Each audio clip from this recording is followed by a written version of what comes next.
Bam, bam, bam. Bam, bam, bam. Down, down, down, down. Bam, bam. Hello. We'll be here soon. Hello, Tor. Hello, Anthony. Hello, Francis. Where's my drink? Oh, there they are.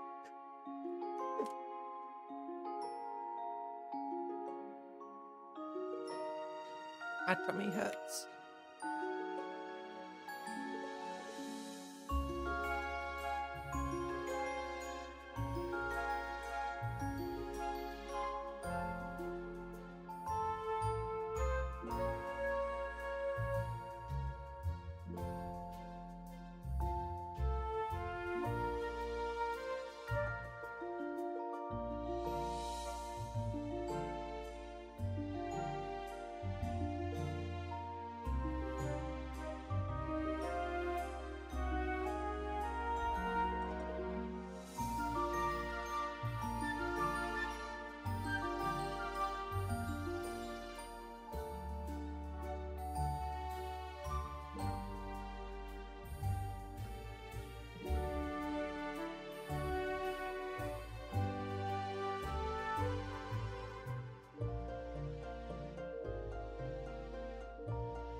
vtuber.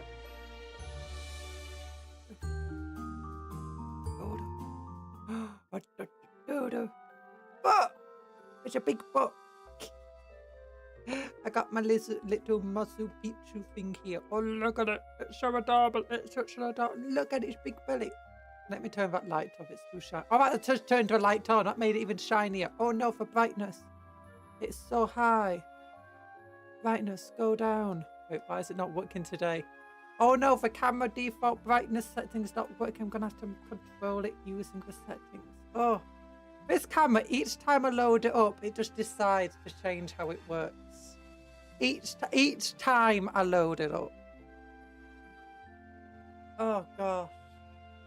Where'd it go? Here we go. Here's the video settings. I'll move them up over here. Hello. Okay, brightness. Go down a little bit. Is that working? Is that working? That works a little. Look at the big belly. Hello, Erland. Chaotic Erland. Hello, I'm new here. What you building? What we built? Maybe something. Maybe nothing. It's a mite. It's a mite. It's got a book. And what we're mainly doing is looking through these Combat Patrol magazines. Like this one. Like this one. Oh, look. Combat Patrol. It's a magazine. It's adorable. It comes with one of these things. Let me show you the ones we already have. Oh, yeah, jump. Jump. Jump.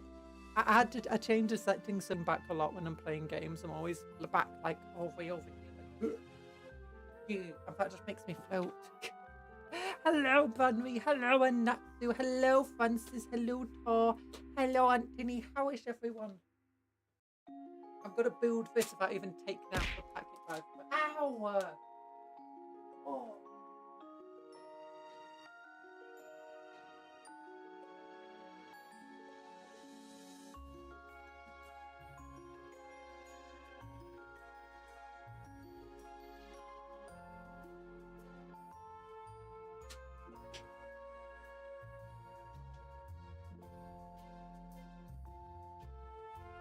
Yeah, watch me build this instantly without even taking out the pack.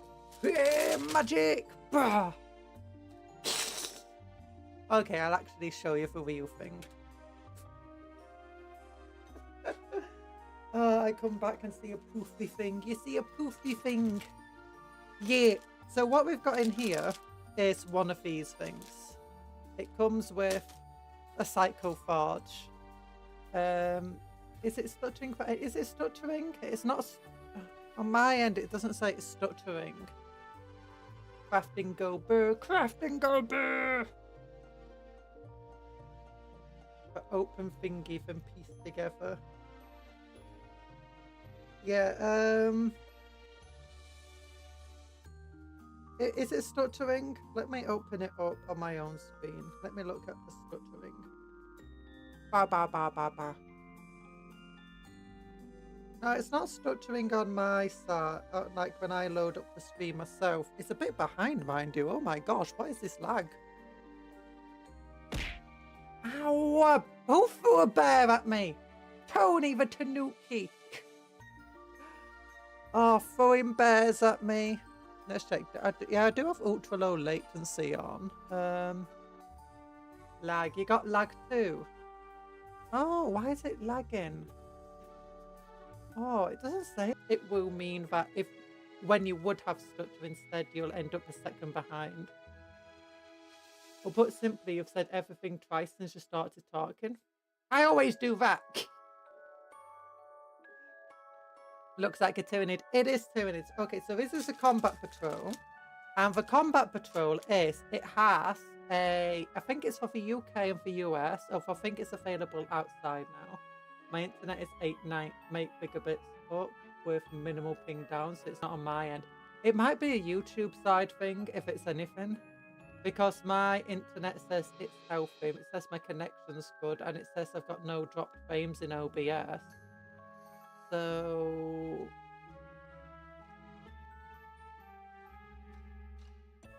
Yeah, if anything, it must be a YouTube side of thing. Because it's not on my end, it's not on your end, because it's affecting too many of you for it obviously to be someone. So it's definitely an issue, but it's not an issue that's on my end. I would reset my router for a few minutes and then come back if it was my end. YouTube being stinky. Darn you, Neil. Darn you, YouTube. And no. Or reload the stream if you've not reloaded the stream. If you're not reloaded the stream yet, reload the stream. DRV, whatever it's called. Yeah, I just put the DRV on, so now you're gonna fall back, but hopefully it should fix the stuttering. Hopefully it should fix the stuttering once you reload, if you've reloaded. If not, I'm just gonna have to hope it fixes itself. No. Looking at my internet. No, it says it's maintaining its signal. My internet. Sprinkles. No. Of that being said, my computer has been a bit slow today for some reason. However, that being said, it's reacting to your messages pretty quickly, so it doesn't look like my computer's doing anything slowly at the moment. Right, reloaded. Yay, reloaded.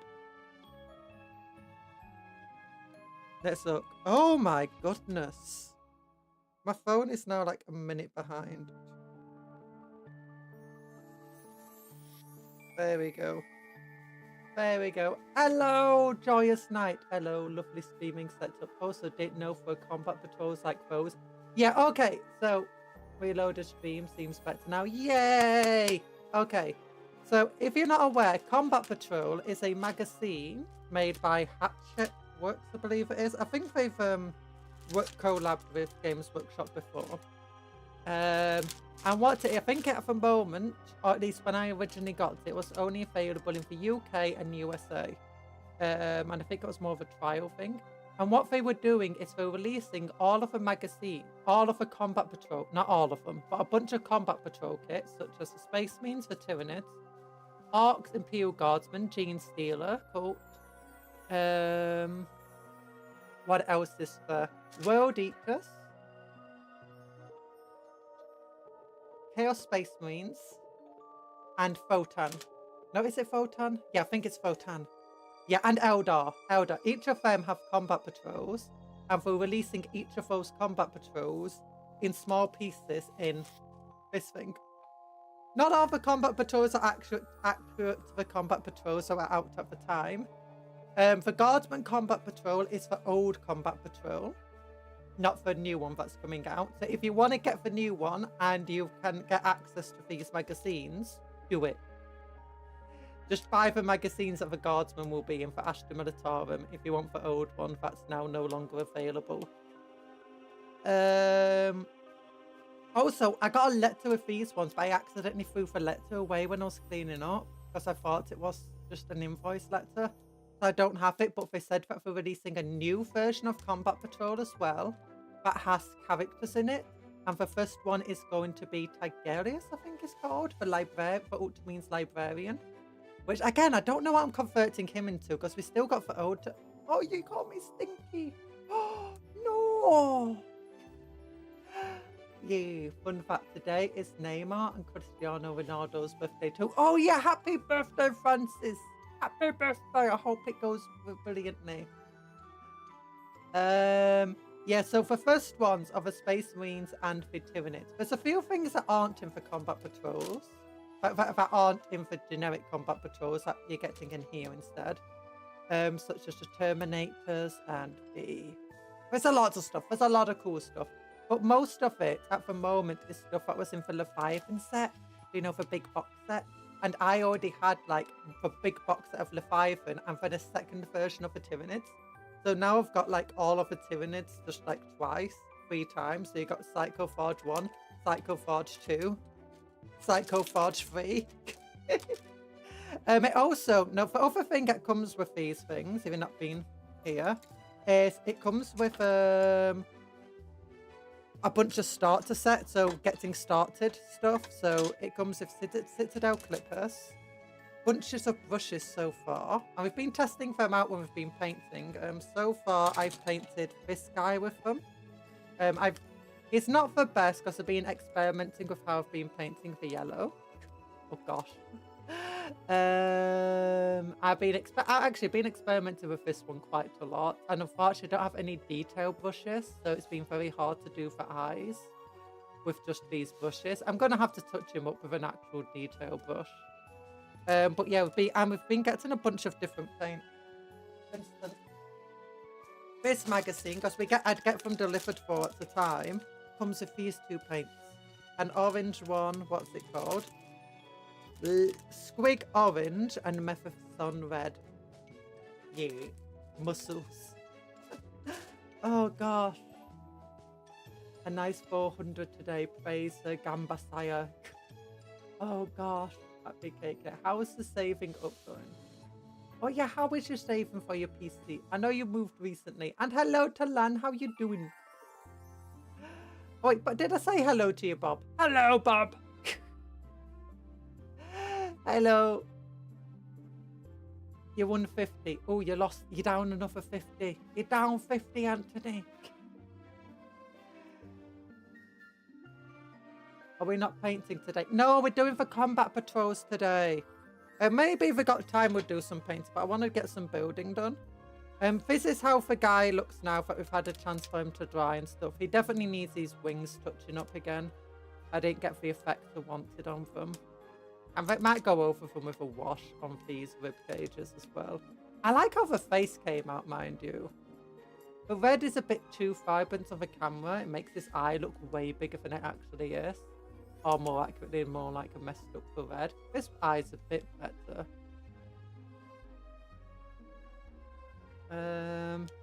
But yeah.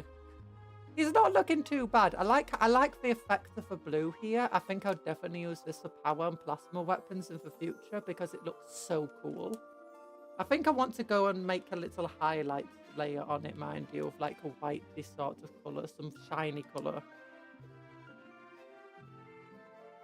Actually, did we go over with the purple contrast last time?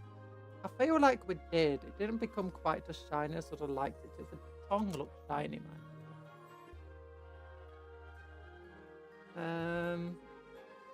Yeah, that one was fine black. Yeah, it was. It's just like this one. I tried going over with a brown beforehand to base it, but still you can see that it doesn't work very well. We've still got the darker colours underneath. But yeah, the issue was I primed it back black. That's the ultimate issue. But still, I'm trying to fix it. Looks very like fried chicken. No, it's not fried chicken. Oh, by the way, one of the magazines. Oh.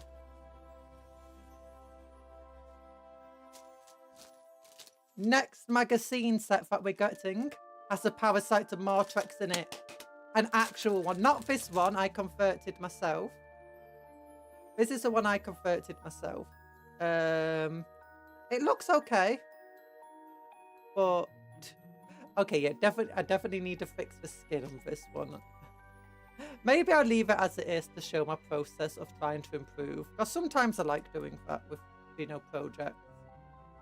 But yeah, I mean, this thing, it wasn't the worst thing, but compared to the proper model, obviously, it looks terrible. As an official one, this is my conversion from a Tyranid Warrior Prime. It definitely passes the 5 check, I guess. Temu Mortrex, Demu Mortrex. Wait, Scottish Deep Fried Bug. Very accurate. Deep Fried Bug. Oh yeah, and also down here, we've got a chaplain on a bike. I don't know what I'm going to do with him. Yeah, because I don't have any characters on a bike other than a tech marine, sorry. I already bought one of these chaplains on a bike, and we've already seen him because I used parts of him to convert a chaplain, Terminator chaplain.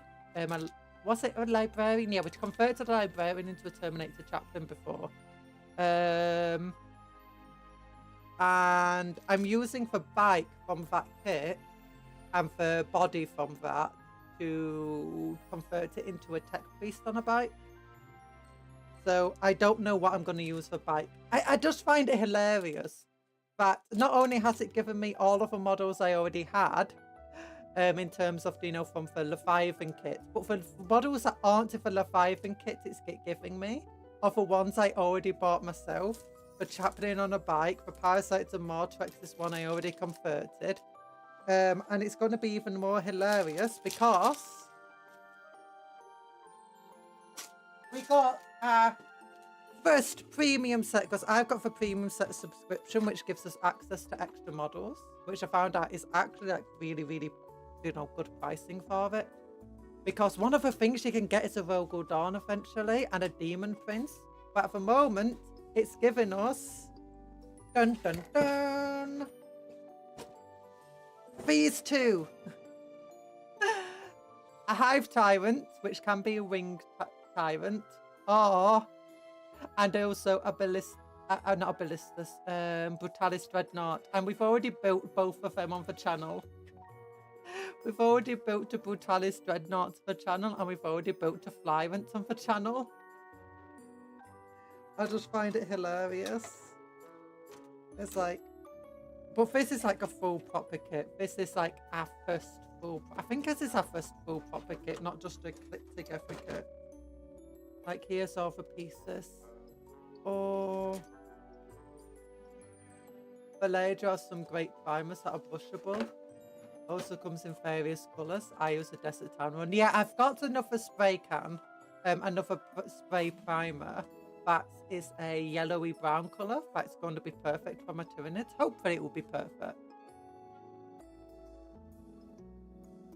But yeah, so I like how you can see just how few spare bits the Tyranids have in comparison to the, like, look how complex the Dreadnought is, and just how big and just how much space is on the Flyrant thing.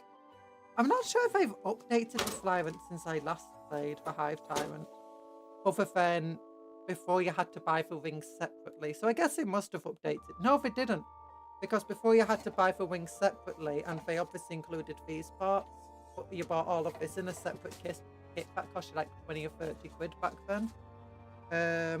And if you wanted just a normal Hive Tyrant, I think it only cost like 25 quid for a normal Hive Tyrant, mind you. But then it cost 30 quid if you wanted the wings. But people liked buying the wings because they just used them to convert dragons and all sorts of stuff. Yeah, here's the main. I'm going to build this one as a normal Hive Tyrant because this one is going to be converted in the same regard that my old Dreadnought was. And if you want to know what's in this magazine, it's just... oh gosh, sorry, that's really bright. I'm going to have to turn off the lights. There you go. It's just basically how to build... Oh gosh, it's not focusing, is it? It's focusing a little. Let me manually focus it though.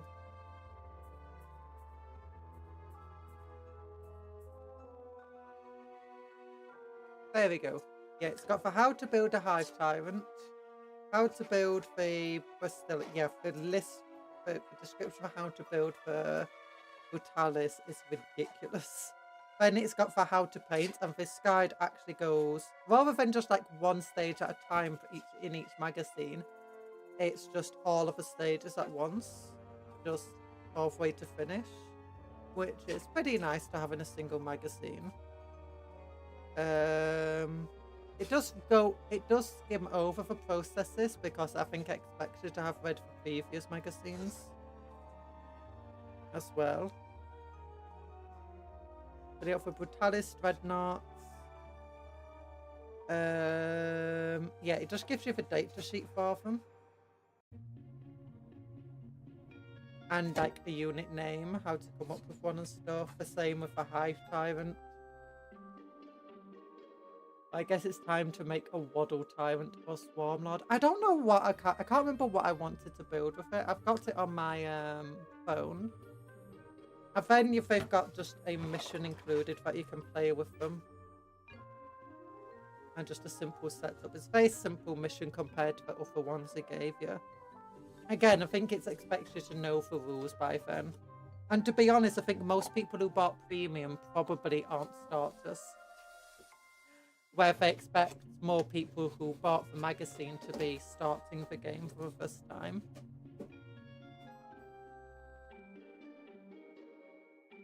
But yeah, so let me remember how I originally planned to build these things. And by remember, let me turn this light back on because, oh my gosh, it's dark. There we go. Blah. Okay, I'm bringing up my data sheets now. Okay, how did I want to build for Hive Tyrant? Hive Fleet Cupcon. It's got a normal Hive Tyrant and a winged Hive Tyrant. Yeah, okay. The normal Hive Tyrant's perfectly adapters, monstrous bone sword and lash whip, monstrous scythe. Ooh, this is a combat one.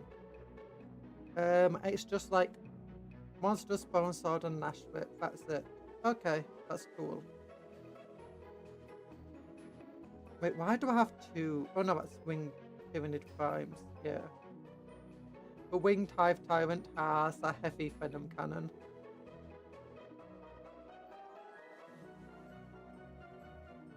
Waddle Tyrant needs Tyrant Guards though, mostly because they are fun too.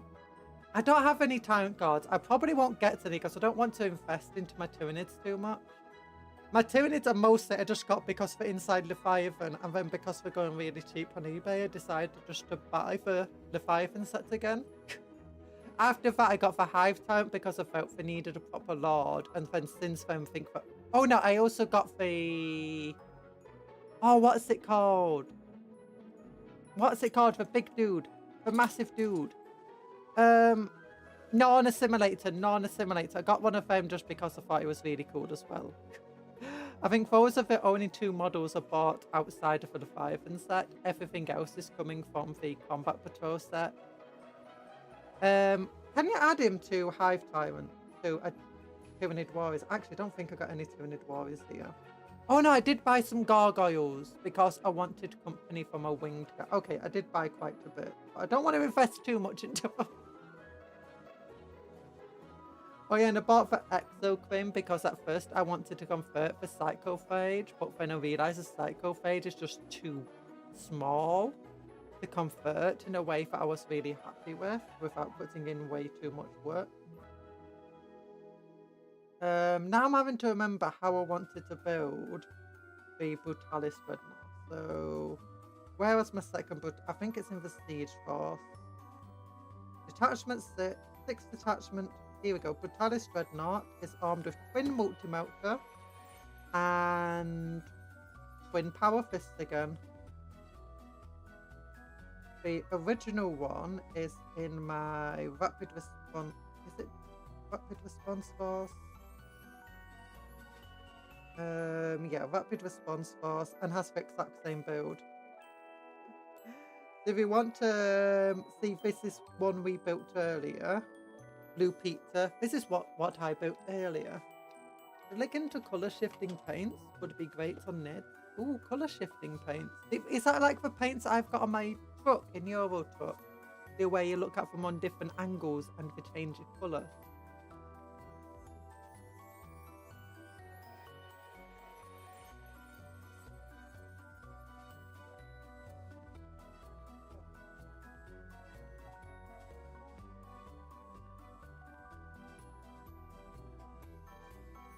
Here's our ones we built earlier. Here we go. So here's my old Flyrant. If you remember, you might have not been here. He did get converted a little bit. I changed how the legs are. Yeah, and I changed how his body moves. So there's some green stuff around here. This was before I got my new screen stuff sculpting tools. So yeah, the entire thing is like, the idea is he's swooping in to attack somebody, and it's like, oh. Like, Right. But these wings are so massive. It takes up so much room in the area where I keep him.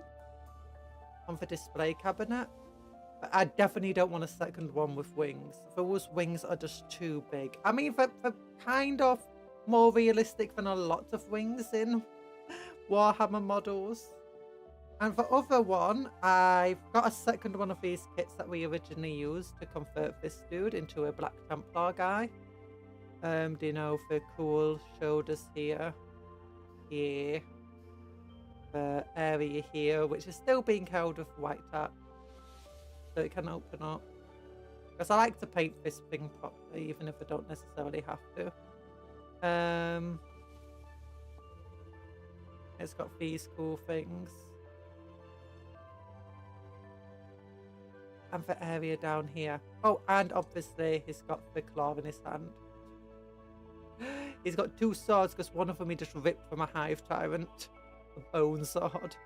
And there's his twin multi-motors. Yeah, so this is what the other one's gonna roughly look like. Hopefully we won't break the arm this time around because we broke the joint here. So we had to glue it on. Where this one, fully mobile arm.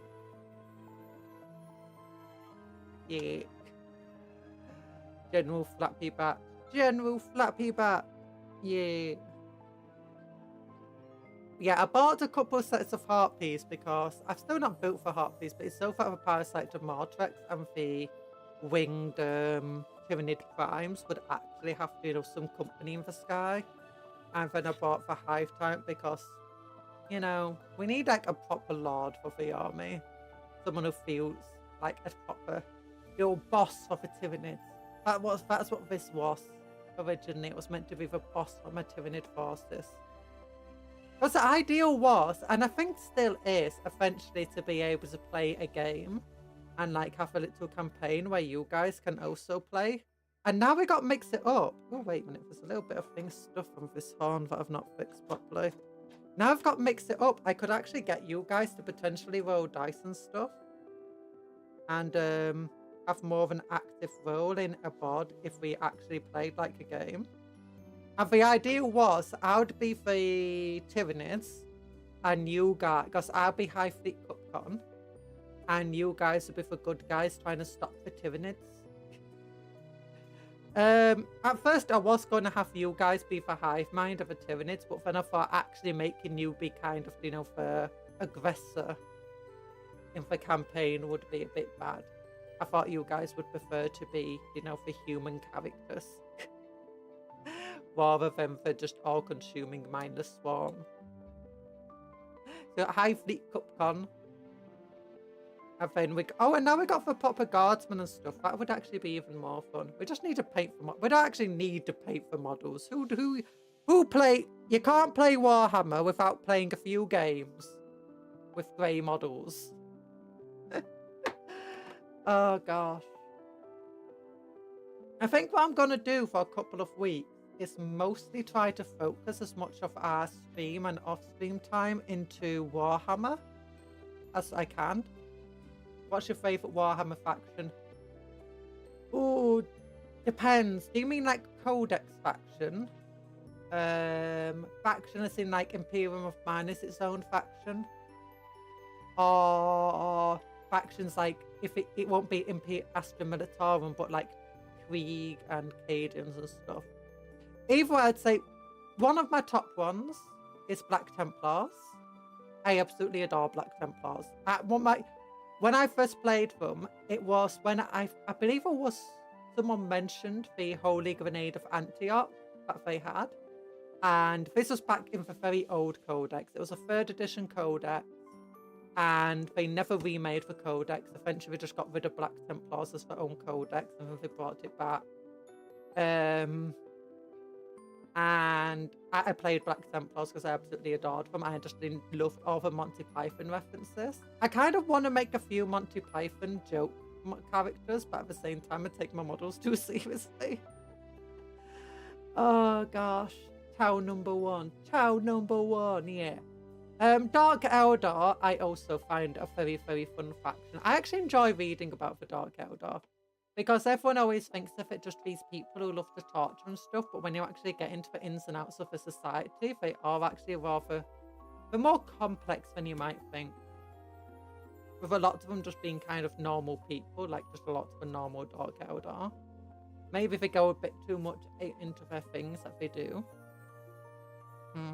I've only got like the things like the Incubi, who actually are honourable Dark Eldar. And their stories are always really fun and interesting to find out about.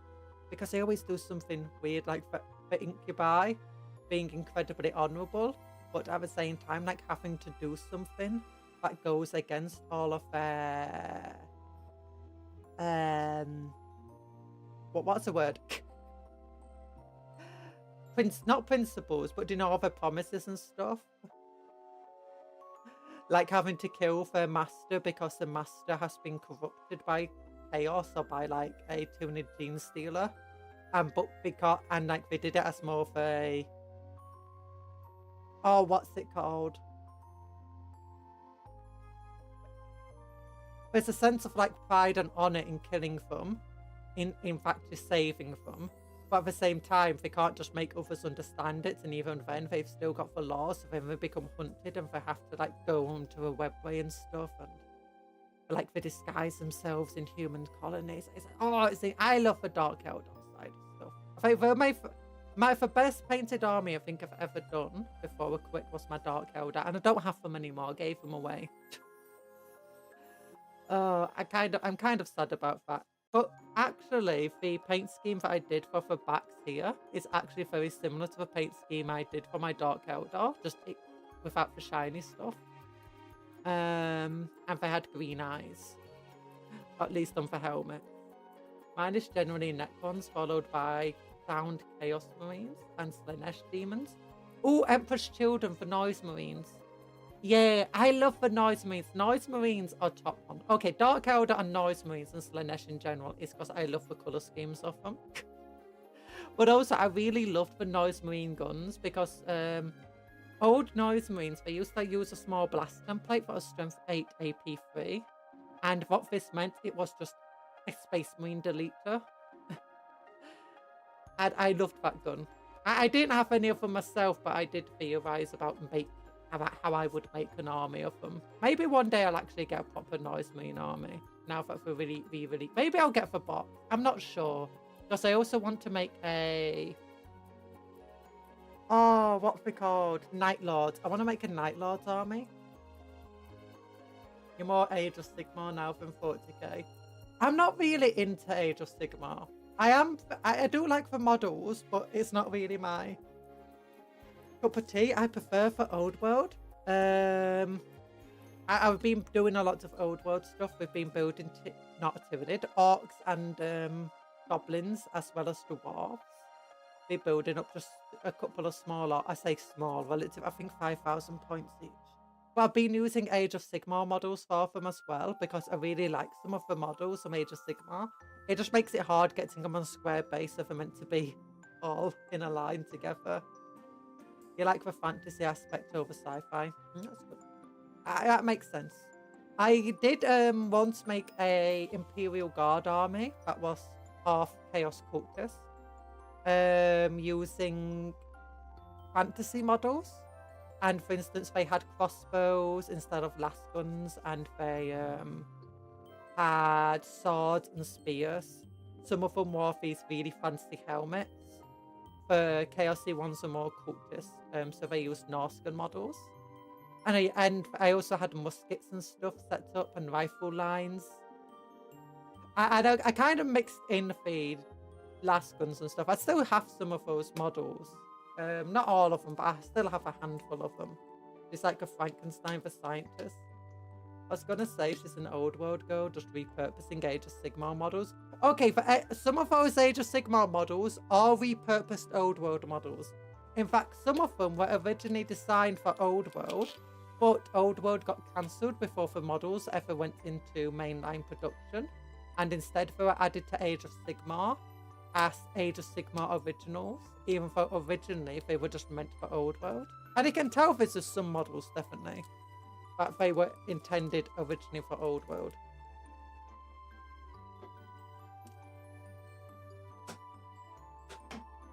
Sorry, I'm really thirsty.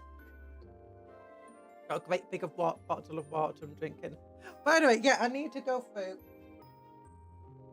We've got a combat patrol here, so let's open it.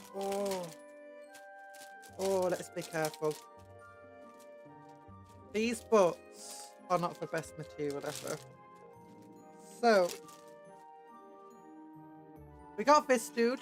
It's very easy to put together. He's just a clip together model because he's from the start to set level 5, and like these are parts where it just clips together. You don't need glue. Very, very simple model. The only part I'd say is make sure you get the tongue in first, because if you forget the tongue, it becomes very hard to put it back in. I know that from experience. Stop repurposing models. Never! Ooh. Oh yeah, here's like some terrain. It's not proper terrain. It's so it's one of those things where you can just pull it out. And I think it might be terrain. What you do is where it's green is where you can't put your models. And if it's behind here, it counts as behind cover. So it's a terrain without having to have any big bulky terrain. However, the other side of it has the same thing, but it doesn't have the green if you don't want the green. So I guess the green is to then like avoid arguments of where the cover ends and where the cover isn't. And it's like clearly it shows that it covers this part where it's got the like fire extinguisher? Explosive canisters? I don't know. So yeah. You forgot to read how to read that. No, I didn't forget how to read. Does it say it's an objective marker? Not repurpose models. Oh, there you go. Yeah, and here we go. Oh, there's a bunch of tires. That'll be really cool for art. That would be good for art. Look at them. You're gonna expect that.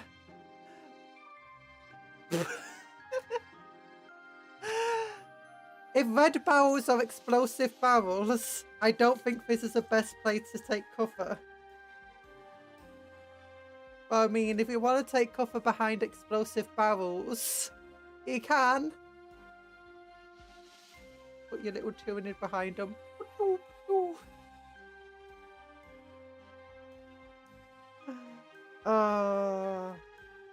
What do you mean I forgot how to read? I don't think I ever learned in the first place. Oh gosh. So yeah, this is fun. At least out of all the cards that GW make now. I am not a big fan of all the cards they make. I've never been a fan because they used to do magic cards. I thought okay. But like magic cards as in like we're in Old World, you got all the different magic spells. So instead of having to flip through pages of a book, you just have it all on cards. And I quickly was like, you know what, I'm not a big fan of this. But here we go. Here's data sheets. Oh, wait a minute. It's got a data sheet. So Parasite to Mordrex. Psychophage. Okay, it's too bright again, so I'm going to have to turn off these lights. What about if I turn on this one now? Is that still too bright? I guess it's okay. Or maybe I'll just turn up the brightness. Because that's just going to reflect off it.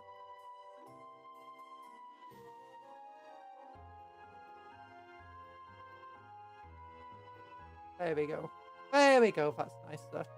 Yeah, we got the Chaplain, Parasite to Mordrex, Psychophage, Turn Breakdown, Command Phase, Movement Phase, Shooting Phase, Charge Phase, Fight Phase. Huh. That's interesting. So you don't forget your phases. Yeah, Combat Patrol is definitely designed for people who haven't played the game before, or who are new to the hobby.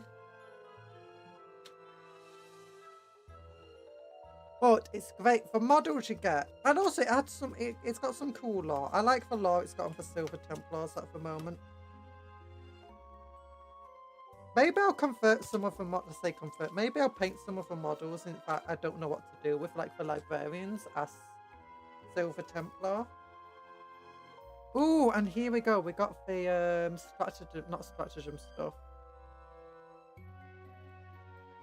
Oh wait, yeah, the stratagems. Yeah, stratagems are here.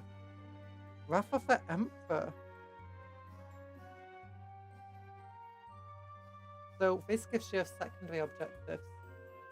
I like Combat Patrol just like Spearhead. It's a quicker game to play if you're constrained on time. Yeah. Hey, how you doing? How are you doing, Elder Godusak? Yeah, it is a quicker game. I've not really played Combat Patrol before. What is all of this? You will use the Alpha Xenoform secondary objective. You can place this with the Titanus Tide Titanus. Organism is linked to an insufferable alien might of the hive mind and serves as a conduit of its will. There's no action it takes nor dread deed of butchery it performs that does not further, on however minor a scale, the designs of a wider galactic super predator. At the end of a phase, you'll score 4 victory points if your winged Tyranid Prime model destroyed one or more models that phase. That's ridiculous! And for the other one, at the end of your turn, you score 5 victory points if you control one or more objective markers that are within 6 inches of your opponent's deployment zone. Then at this one, at the end of the phase, you score 2 victory points if your captain model destroyed one or more enemy models at phase. Why do they get 4, me only get 2? At the end of each player's turn, you score 5 victory points if you control one or more objective markers that your opponent controlled at the start of the turn. Okay. Oh, and then there's like different primary objectives. Okay, that's cool. I've only got for Oath of Movement, for Synapses, Moment, not Movement. I always read that as Movement. It's Oath of Moment. I'm doing well too. I'm just a bit frustrated. Also, I'm a bit out of it today. My mind's been very distracted. I'm also trying to do the converter to Titanicus. No. I'm not gonna do Titan. I don't have enough room. I'm already feeling like I can't buy any more models because I just don't have the room to store them. Like, everything I have is stored in my bedroom, along with where my entire setup is and everything else. It's a bit too much. Here's our Combat Patrol. I'm going to be doing a solo crusade. Ooh, a solo crusade. Should I make myself smaller on screen so I'm blocking less of the screen? Oh god. So this tells you how to build a psychophage, how to paint the psychophage. Ooh, Screamer Pink. Soul Feeder. Here we go. Oh, look at poor little battle down here. Oh, there's some Tyrant Guard there. The corner. And there's the Dreadnought. We still need to build the Terminators we've got. Hang on. Boss that. Yeah, thank you.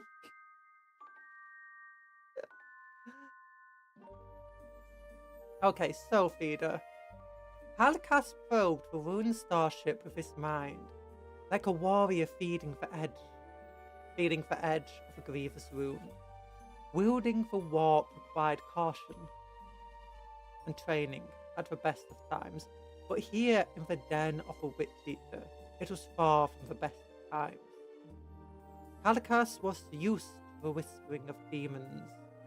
When he had been but an initiate, he had been warned to guard his mind against any intrusions and of the tricks of the creatures that dwell beyond the veil. But this was worse somehow. The thing scraping at his mind was not some cunning warp predator that spoke with the voice of a human.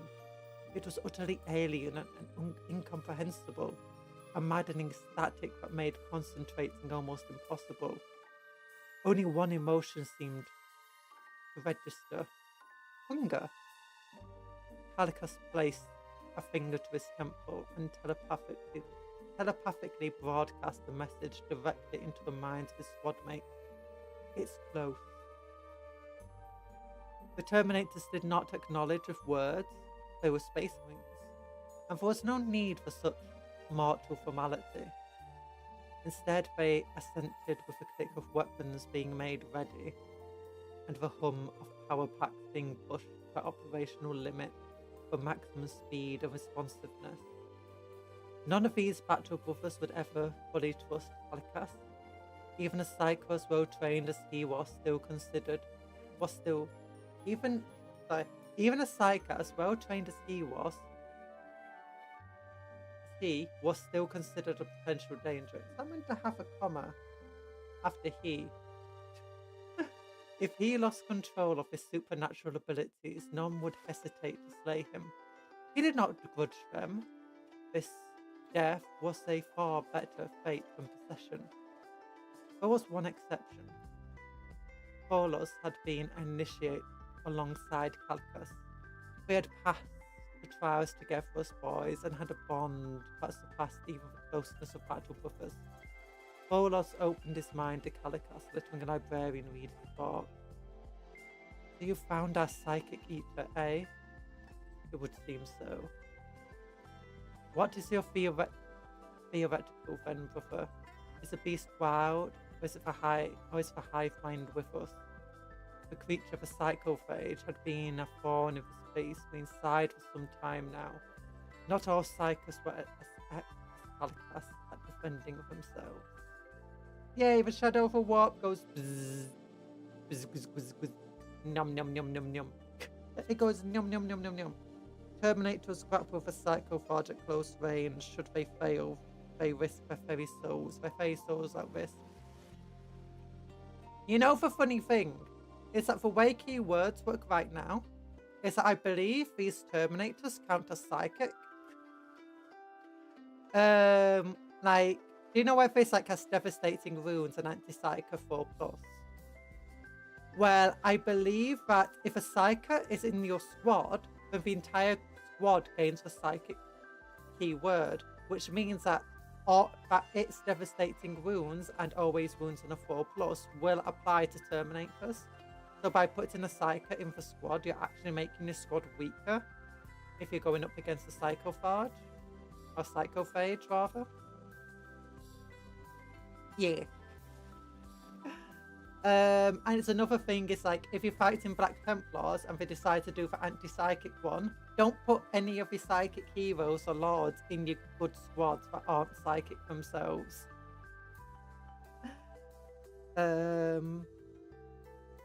Yeah, if a librarian attached squad becomes psycho. Yep. Didn't always used to be that way, but they've simplified the game so people don't have to worry about, you know, individual models. Oh, look at cool things. That's just a picture of a model. I guess I don't have too much heart of a psychophage. Psychophage are feeder beasts found in the later phases of a tyrannid infestation. They seem to have a particular preference for consuming psychos, making them very dangerous to space marine librarians. And to be honest, I still think Terminators would probably devastate a psychophage. It's not very good. It doesn't have very good stats. It's and it's toughness 9. It's got a save of 3+. Feel no pain 5+. But it doesn't have much like in terms of attacks. Yeah, anti-psycho 4+, devastating wounds, hits on 3s. Damage 2. I think Terminators now have 3 wounds? Or is it 4? Is it 4 wounds or 3 wounds? I can't remember. Yeah. Terminators could do a lot of damage to that. Anyway, I had taken 2 battle psychos from nearby Militarum regiments for last week alone, and it had robbed them of an astropath. Ooh, that's pretty vital. The vital communication psyker necessary for messaging for Space Marines battle barge for other side of the star system. Ooh. Wait, how did it manage to take the psychers? When did it become so stealthy? Is this just like stealthing around behind lines or just like eating people and the psychers don't even realise it's there? They could have been coordinated attacks, but Calicus had found that to try and discern a pattern of the actions of a hive mind was folly. Even Tigerius? Oh, that's the guy that's coming in for another kit that they promised to send. Who knew the Tyranid swarm intelligence better than any struggled to predict its actions? He measured Furios. My theoretical brother is that your response should be the same regardless of the nature of our foe. Utter annihilation. Now ward your mind less. Calcus focused on a shard shared memory. Prepare on their trial of exposure. Bolus had ingested poisonous plants in his impulsiveness, and Calcas had tended to him for 3 days and 3 nights. The message was clear: be cautious. Bolus nodded.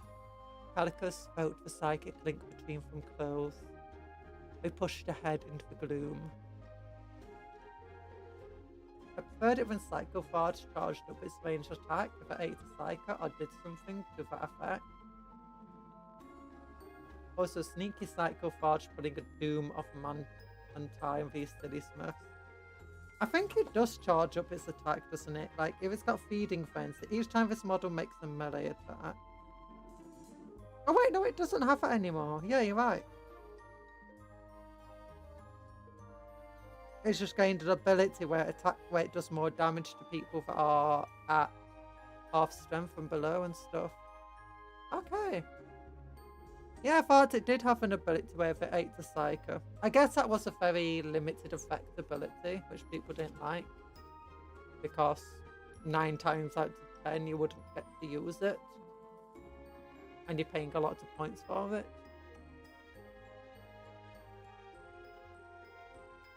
Blood 100. Okay,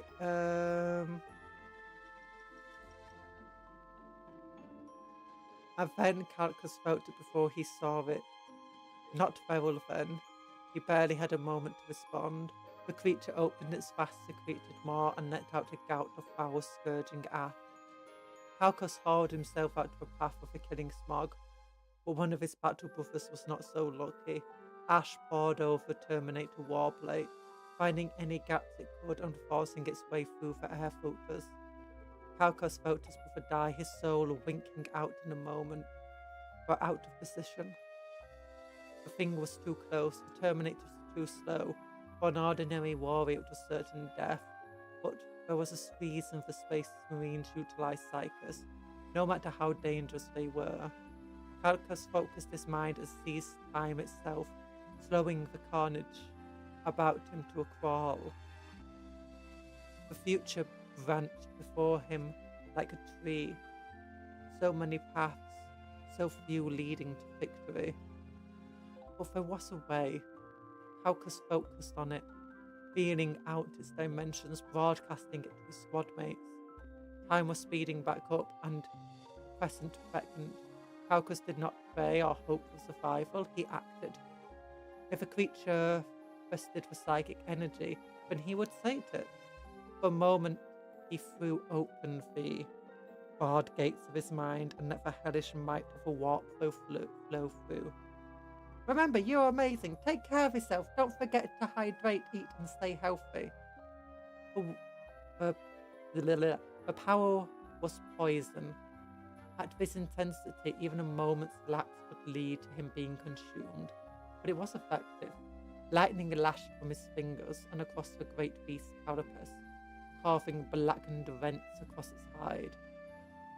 The Terminators followed the storm of bolter fire. The shells would have turned a regiment of humans to mincemeat in moments, but they merely seemed to annoy the beast. But it was distracted. It turned to unleash another gout of ash, exposing its neck to Calcus. He surged forward, killing energy into his forceps. One strike between plates, one strike and Fizz is over. Calcus too close, but he was too slow. With horrific speed, the creature twitched its huge head to face him. It had trapped the librarian. Calcus had no energy left to ward himself. A direct blast from the psychophage would doom his soul. He could feel its malevolent intelligence, but then Bolas was moving faster than any warrior in Terminator armor had any right to. His power fists hammered into the creature's head, shattering the chitin plates and spraying gore across his armor. The alien's hate was replaced with the familiar thoughts of his battle brother. Well set up, brother. The next one is yours. Oh, that's nice. I mean, it's hard to believe based on the rule set that this thing would pose much of a threat. Like, how many attacks? It's basically saying that it got D6 attacks against the Terminator and killed one. Which, honestly, it's hard to accept that it did that because its ranged attack isn't even an anti-psycho attack.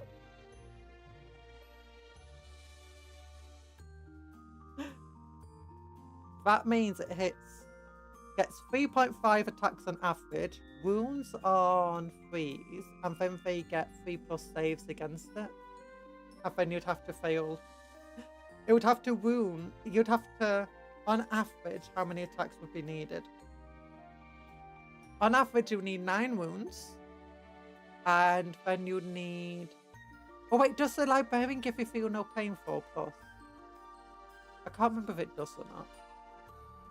Doom of Malantai was possibly the first Neuro's Zone folk, when the Craft Road Malatai was attacked by a high fleet. One psychic beast snuck off and gobbled down the entire Infinity Circuit. Oh yeah, I've heard about that. Yeah, that's not an anti-psychic attack, so for you need 9 wounds, and then to get 9 wounds, you'd need 12? No. It failed 3. Failed 4. We need about 13. We need about 13 successful. You need about 13 hits. Which you don't roll for hit, but that means you need about 2 attacks at the very least, rolling a 6 for each attack to kill a Terminator on average.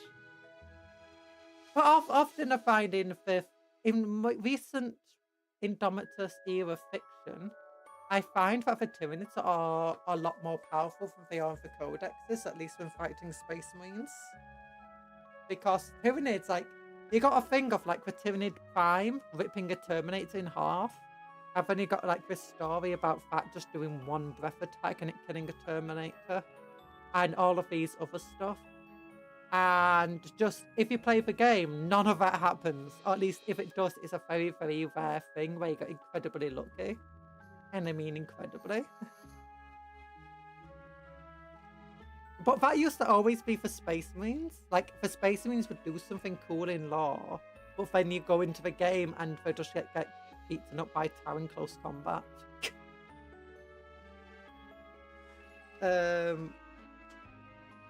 Nowadays, it seems to be switching up a little bit. Space Marines have been made more powerful in combat. Oh yeah, so yeah, these are cover tokens.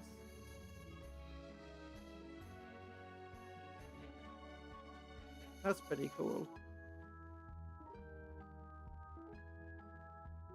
Over terrain, subtract 3. Okay, yeah, Space Marines kind of. So this is just going through all of the different rules again. That's pretty fun. Doesn't feel like it's got as much in it as other magazines have, but it did have all of these extra tokens in, which is pretty cool, I suppose.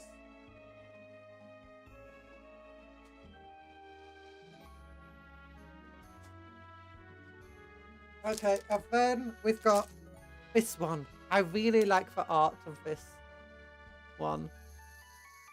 Like, that is such cool art. Oops. back to the microphone. But 2 new paints. Squig orange. Oh, that's a really nice orange. Let me turn back on my light so you can actually see what's going on here. Oh, it's a bit bright, but there we go. Squig orange. That's a really nice orange. That's a cool orange. That looks like a proper orange. I've only got Mephiston red.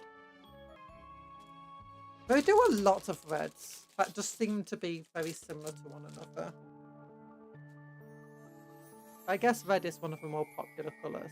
I think I'm probably going to have to immediately, turn the lights back off. So, there we go. Ooh, yeah, this is telling you how to use these reds now. And for oranges. Paint for eyes. Oh my gosh, painting eyes is every beginner and even veteran's nightmare. Oh, that's actually interesting. It's a bit hard to tell, but you can see that they went out of a line on this dude's eye, and they got a bit more of a helmet outside of the eye. Which again, these pages are not well binded.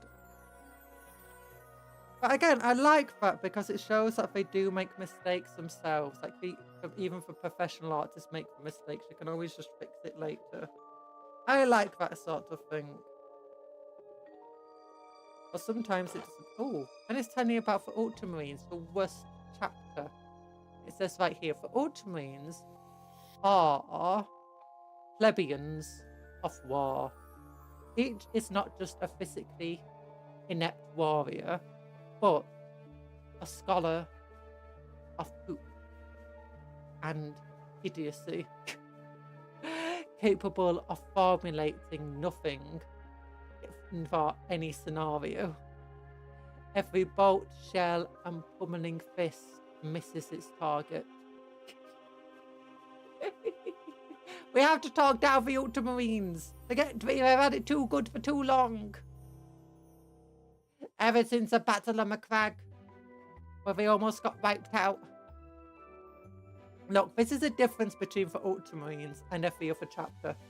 But it's the Tyranids face the Ultramarines and put their entire power into, wiping out the chapter. And the chapter just goes, okay, me and my lads.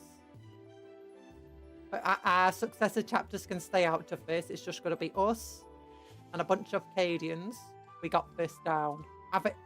They almost get wiped out, but they come back stronger. And they beat up the Tyranids. What army are painting? We're painting nothing today. We are looking at these combat. The Ultramarines are the poopiest chapter. They literally wear toilet seats on their shoulders. Turbo Stinkies. Turbo Stinkies, yeah. We're looking at these combat patrol magazines. Yeah. This is what we're looking through today. And they come with little models like the Cyclophages. We march from a crag, yeah. And then the Blood Angels get attacked by the Tyranids, and what happens? They have to call in every single successor chapter, fight as a massive legion, and they still almost all of them get wiped out. A lot of the successor chapters get wiped out, and then they end up being in poverty afterwards. They get saved by an Angie Corn Berserker man, and the Ultramarines have to come and save them too, and they can't even, after that they can't even afford wings anymore. They can't afford the wings of a backpack, and they have to use spare parts from the Terminated from the Mark 10 armor just to keep the guys in check. Hello, Nanofate. No, for elite units don't wear special armor anymore. Well, they do, but they have to use spare parts. They have to use spare Mark 10 parts of their special armor for elites now. Evil Yapperoni. Is chapter to one that's impoverished now. The jump packs. Yeah, they don't have wings of a jump pack. Meanwhile, the Ultramarines just came back bigger and stronger. They even got a new warrior called Tyrannic Warfare. A new unit. Actually, I do prefer the Blood Angel story to the Ultramarine one, because the Ultramarine one's pretty fun, but the Blood Angel one is just so tragic. I actually do like the fact that they've lost the wings. Partly because I did originally buy those models once. I don't have them anymore, but it's on my old Black Templar when I wanted to make some really, really cool sword reference. And as a result, I bought for old Blood Angel guys for jump packs. I can't remember what they're called. Sanguinian Gods, whatever.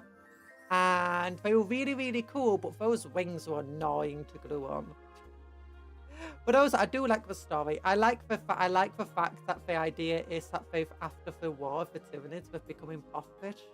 I think that's just so cool that it's now being represented in the model game, because so often I was so used to if they do something cool with the lore, and then the new model range would just not represent it at all. It was like for people making the models, the people making the lore, and for people making the game just didn't communicate with one another. But at least now it feels like they're all on the same page and working together. I've been running 9 Centurion Devastator since the start of 10th. Oh, I bought some of them. I've still got to make 5 of them. But yeah, I've got I've got 5 Centurion Devastators. They run around in my... Oh, what's it called? The big Ford Road siege vehicle. I can't remember what it's called. But yeah, I've got 2 squads of 20 Black Templar Crusaders inside them. One of them with flamethrowers, one of them with power fist. And on top of it, they've supported by 5 of the new Centurion Devastators.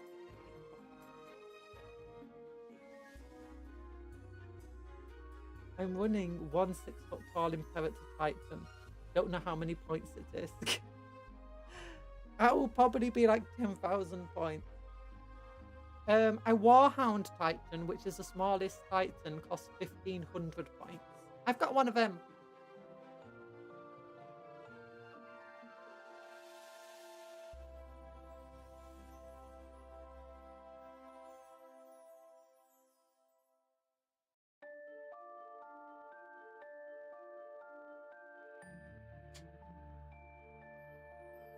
I've got one of these.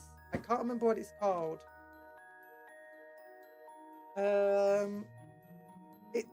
It's just... Oh, it's got this cool turret on the back. I got it on eBay. This is why it's all smashed up. I need to fix the undercoating on it, and then once I've done that, I'm gonna paint it.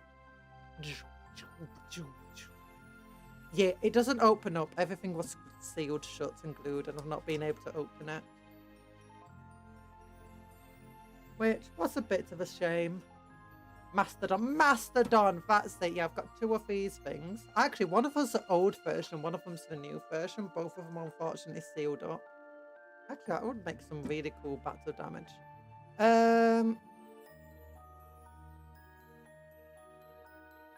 Yeah. I've got 2 of them. And my aim is, I've got 2 squads of 20 Crusaders who are meant to be inside each of them. And then they're supported by the Centurion Devastators. Oh no, they're not Centurion Devastators, sorry. I'm thinking of a different one. Oh no, my Centurion, I'm gonna get Centurion Devastators, but that's on my defense force. Because I've got 10 detachments of Black Templar. And one of them's a siege force, which has the Centurion assault dudes, and then one of them's the Centurion Devastator squad. It's in the defensive force, which also includes a bunch of the, the drop pod defense things. I've not got them yet. I need to get them. I'll get them after I've finished my big building everything that I've got to build already. I've got too much. I've got too much. Oh yeah, I was for some reason I was thinking of the other guys, the guys with a great big missile launchers. I really love those cool new missile launchers. They're not even new.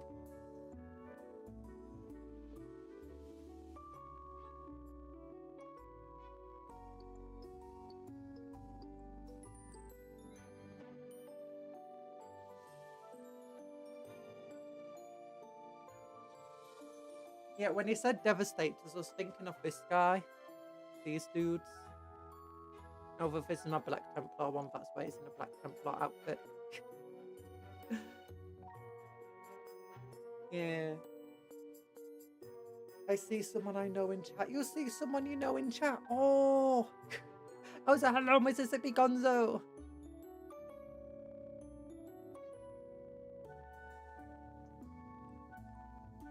Empress plushies. Yeah, I know which ones you're talking about now. For ones that you got the Centurion assault dudes, and then you got the Centurion devastators, and they wear the big like mech suit things.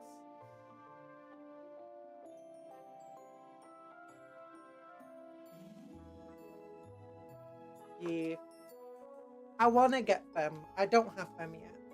Sorry, I keep jumping up because I keep going away from the camera. Yeah, devastators are the dudes with funny guns. Yeah, I want to get a bunch of them. Remind me of obliterators, to be honest.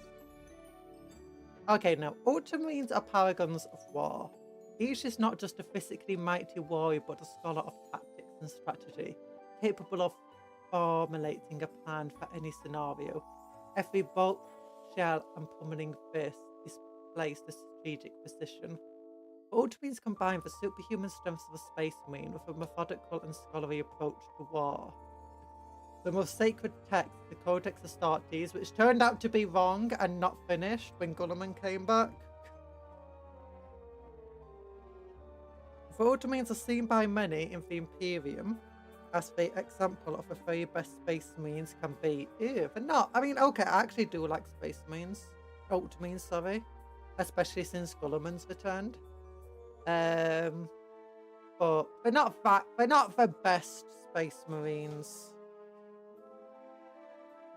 Ubute Gulliman, wielding the Emperor's own sword, leads his Ultramarines into battle. Oh, they're fighting the chaosy plague-bearing people. Oh.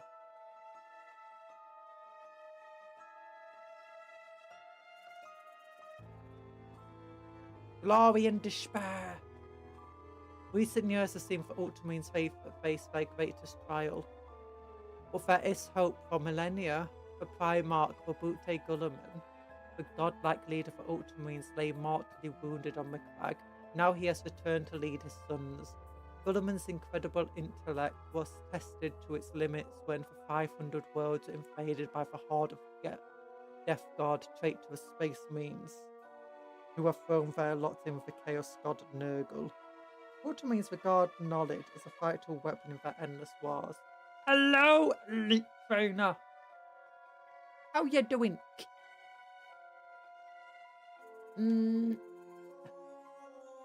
Yeet cola. No, don't yeet for cola. Yeet cola. Yeet cola. Yeet. Gulliman has used this opportunity to update the Codex Astartes and devise new strategies to cope with the rising horrors in 41st millennium. I will say that Gulliman is probably the second best Primarch after, obviously, Rogel Dawn. Because Rogel Dawn is the Primarch of the Black Templars. Well, Imperial Fist, but you know, the Black Templars are the true successors. Inheritors of Rogel Dawn. I'm joking. He's probably the best Primarch there was and is. The only ones that really come close is the Lion and the White Scars Primarch. Yeah. Hello, Honey Rose. With General, I've been here. You've been here. I've not said hello yet, have I? Did I say hello to you earlier?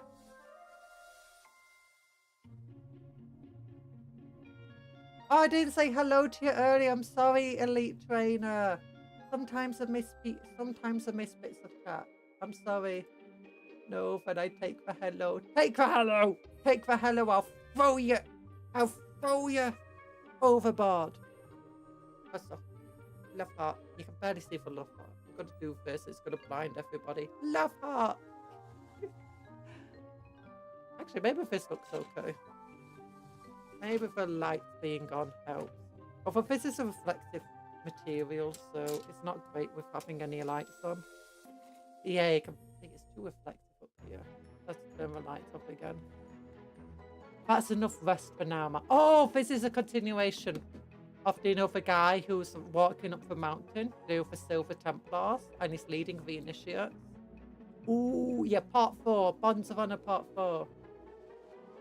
Don't say sorry to your cupcakes. You should demand everything. I demand more Warhammer. Feed me Warhammer.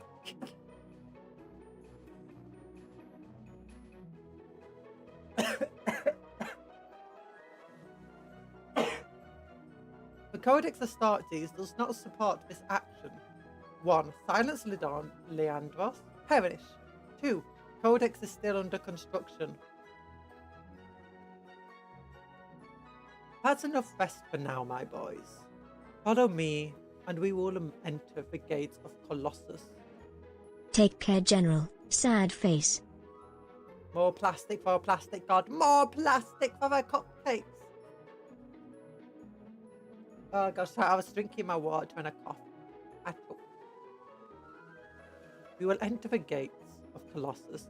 See how its walls rise above you. I'll rage, you've never even imagined that walls could get this tall. How tall is it? 1.8 kilometers? I don't know.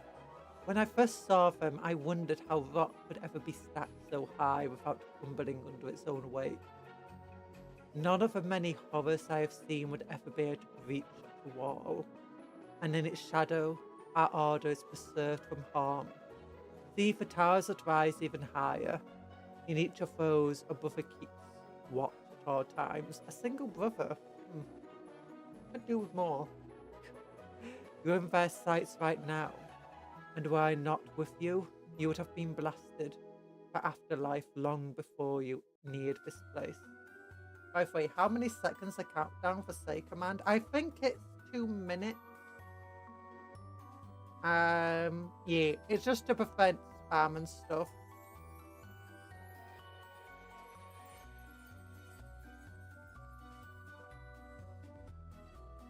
One minute, 2 minutes, 2 minutes. I think it's 2 minutes. Let me check. I got mixed it up right here.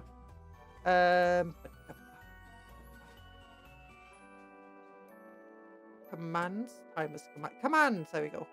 Ungroup. Say command.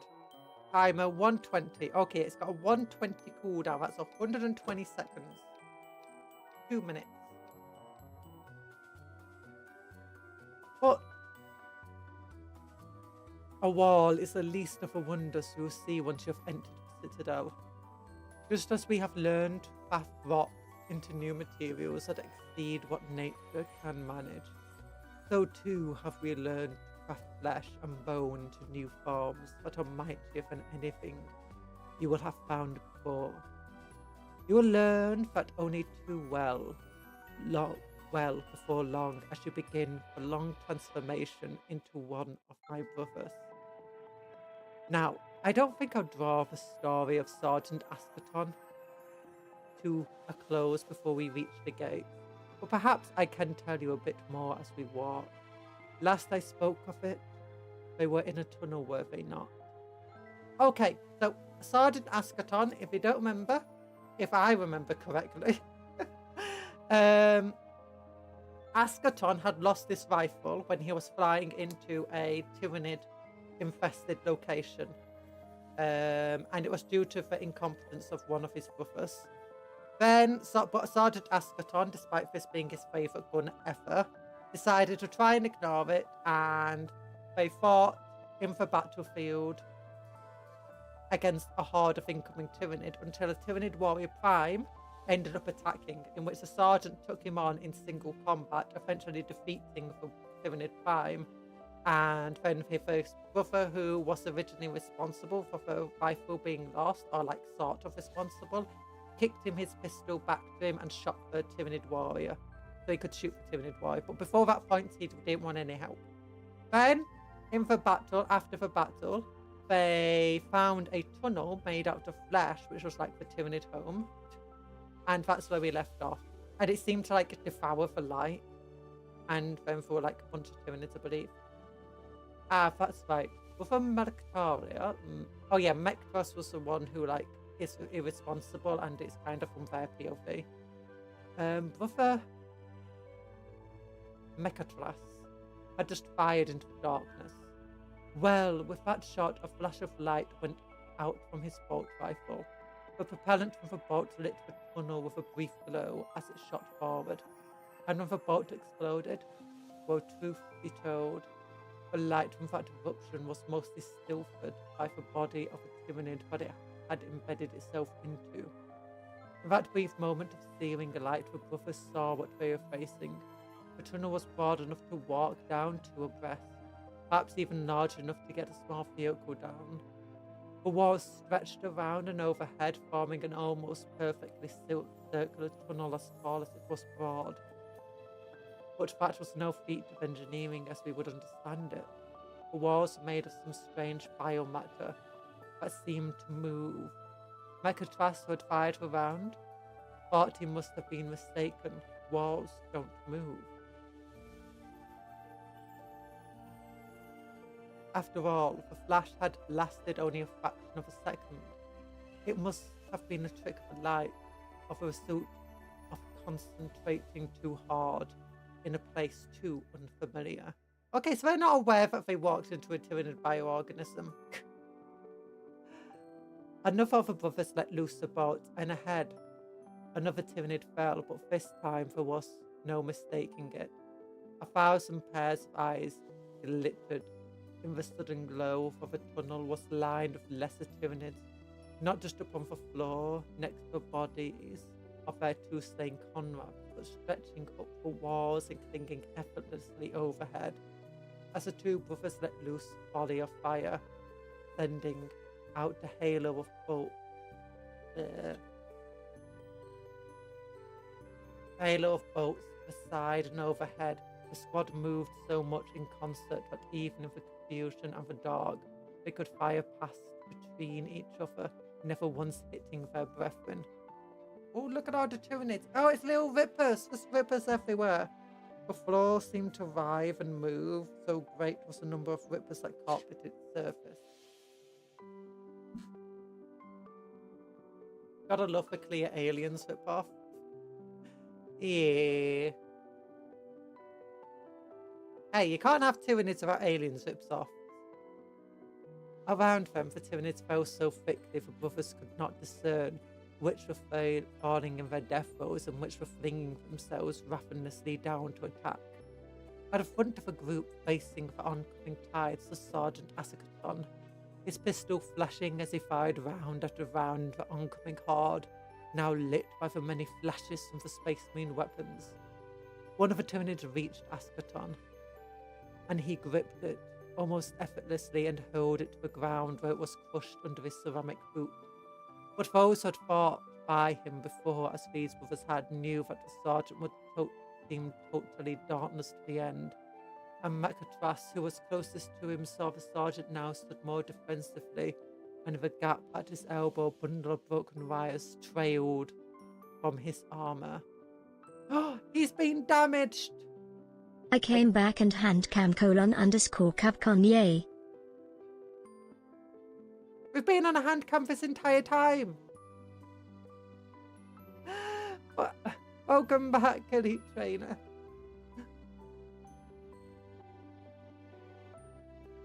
One of the Tyranids reached oh wait, where were we up to? Those who had fought by before. There it is. Oh, wires trailed from his armor. The other brothers drew in tighter, for better to defend themselves from a crushing horde. The Tyranids pressed in closer, scrambling over their dead. Scrambling. Oh, just think scrabble. Oh no, if I do say scrabbling, not scrambling. Scrabbling! You mean like we're playing Scrabble? I just imagine a bunch of Tyranids playing Scrabble on the bodies of the dead. It's like just, so I got an F, a Q, a T. Oh, I can play a good word. Exercise time, not really, Herfin. I'm watching for model only. But you've been watching for model only. No, I've had hands here this entire time. I've had hands. I'm gonna go like thick. That. Hello, John. How you doing? We're reading about Sergeant Asakaton and fighting Tyranids.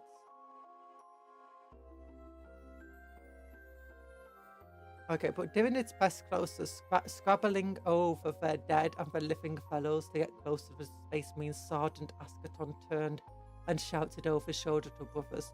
We cannot best them. Coward! And he called his fingers. And as he called his fingers curled around a grenade on his belt. He rolled it almost lovingly into the teeming masses in front of him, and the buffers dropped down low. The grenade disappeared into a swarm, and a second later its roar echoed down the tunnel. The Tyranids were so numerous that they were barely lessened by the blast, and the buffers started to move back the way they had come. Some of the buffers blasted behind them at the Tyranids they were retreating from, trying to keep them back. Meanwhile, others blasted away at their new path, for many Tyranids had gone past them and on the walls and roof of the tunnel, and now stood between them and the exit. I'm thinking my concentration is good or not. Perhaps both.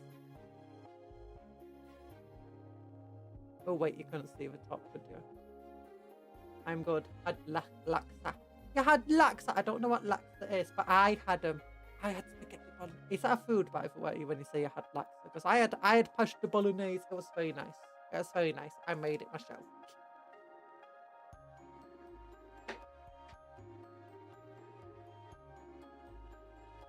Oh my gosh, a fly when I drink water. I'm just drinking some water.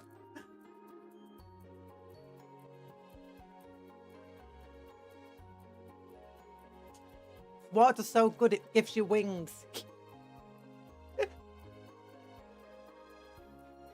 Who put Red Bull in my water? Oh gosh. The deafening sounds of Space Marine weapons echoed down the corridor once again, but this time something was different. The Tyranids were thinning, but faster than they should be, faster than the buffers were firing. Moments later, they were gone and the buffers were left in the dark. Sergeant Asperton strode for the rest of the buffers to lead the way back out. Others could tell he was unsettled. No doubt many of them hoped that it was his dismay at having to leave a fight unfinished and a foe undefeated, but many of them privately worried that there was more to the need. You drinking water? WTH, it's 8th wonder. Oh gosh. I don't know what's wrong with moving to this model. I've corrected it multiple times. Also, sorry, if this model's going to be leaning forward all the time, that's why it will look a bit weird. It should look like this. It should look like this, but because... But the camera is positioned closer to me than normal, because otherwise it wouldn't get proper face tracking. Okay, let me click back into OBS and stuff. There we go.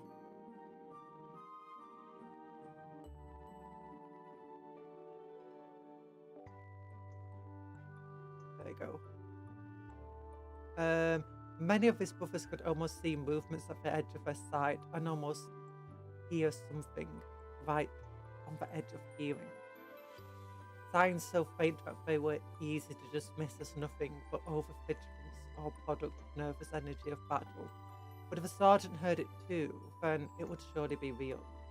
He was far too wise and stolid to become excited over nothing. Closest to the sergeant, Brother Mectas had heard a telltale skittering and rustling that was becoming all too familiar to his ears. The sergeant must have heard it too, for he whipped around and fired his pistol down the tunnel, standing in perfect silence as he surveyed behind him. The flash lit nothing but tunnel walls. Lictus! And the round struck the bare roof, sending down a shower of rock and earth onto the empty floor. Then as they moved off, the noise came again, closer and bolder than before. Something was hunting them. Lictus or Gene Stealers, one or the other. And then here we go. Ooh! Wait. Oh no, those are the old sealed ordnance batteries. Let's turn on the lights again, because this is a dark page. Okay, maybe that's a bit too bright.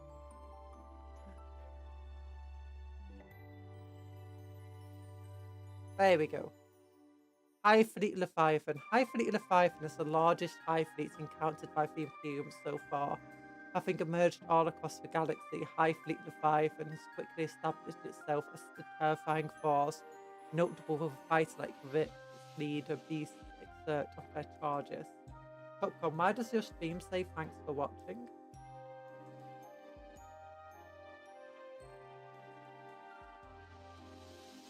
Does it?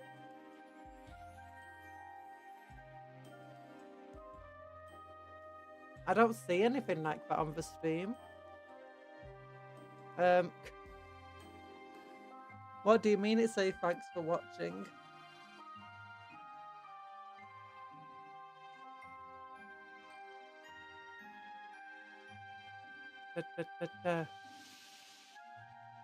Tyranids from the Hive Fleet Leviathan overwhelm an Imperial artillery position. The Hive Fleet Leviathan is feared across the galaxy. Hey there, Ramon, how you doing? I hope you're doing well. It's all still stuttering, is it, the stream? Is it doing better now? I hope it is.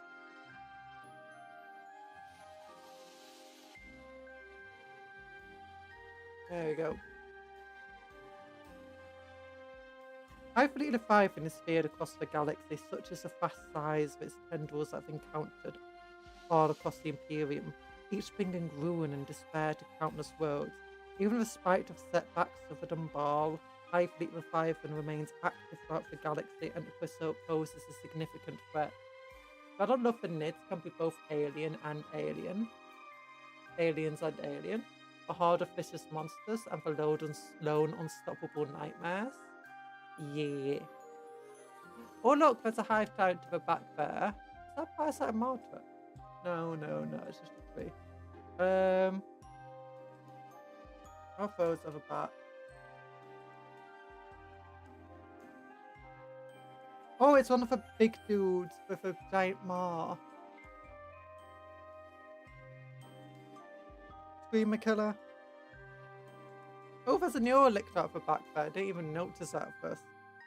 Even by the standards of hive fleets, the Leviathan has proven to be incredibly adaptable, constantly changing its tactics. However, it is most notable for the strength of its synaptic network. It seems that Leviathan is capable of pushing its lesser organisms to a physical limit, allowing them to fight even when they should be long dead. It seems like they're really trying to push Leviathan, and not just Leviathan, but Tyranids in general, as the dominant antagonist or one of the major kind of character factions at the moment.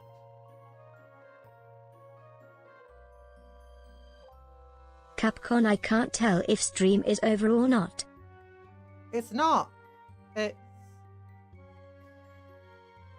We're still streaming. Streaming is normal. We're streaming as normal. It's not. The stream's not over. We'll be on the ending screen if we were. I don't know why. I don't know what this. Is anyone else getting a thanks for watching thing at the moment? Hello, Tony. How you doing?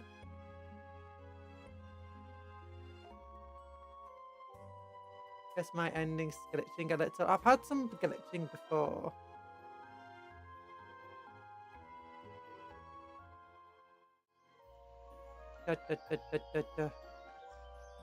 Let's look.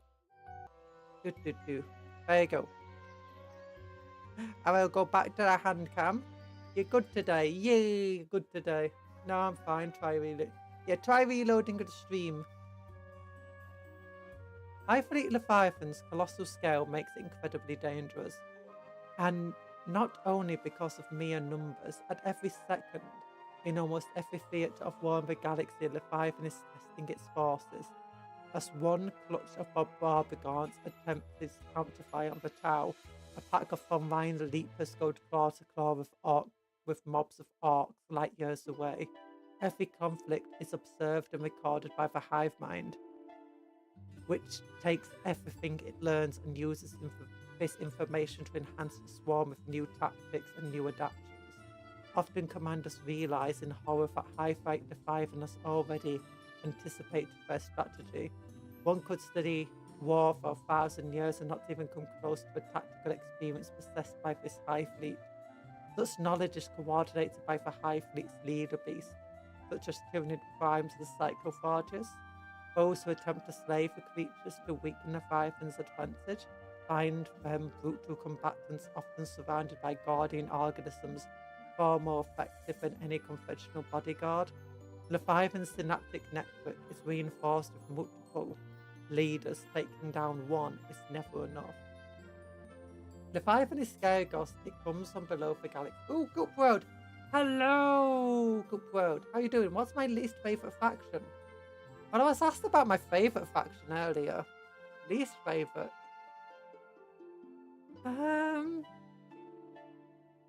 Hard to say.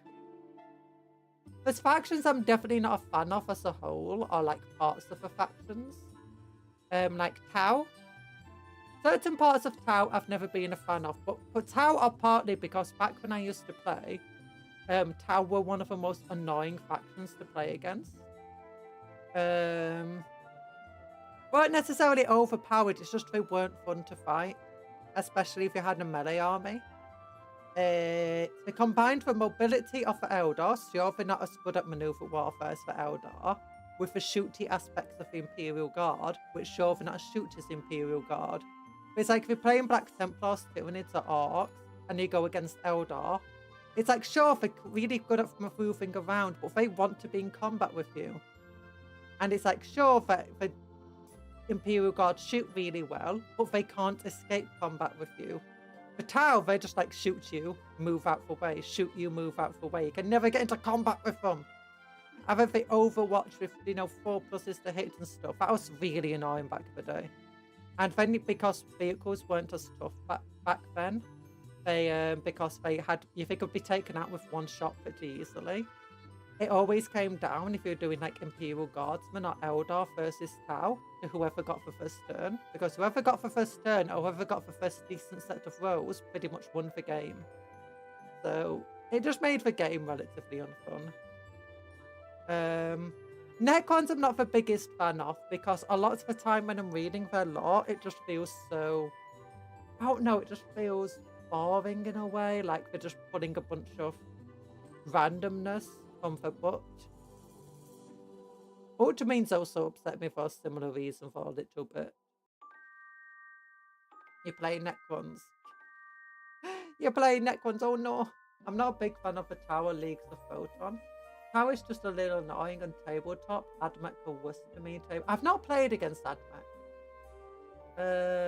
Admech were after I kind of quit playing for a long time, and I've not really played properly since. Not against another person anyway. What are they? Leagues of Photon. I kind of want them to be developed more. I don't really have too much of an opinion on them because they don't really feel well developed enough. Oh gosh, that's too bright down there.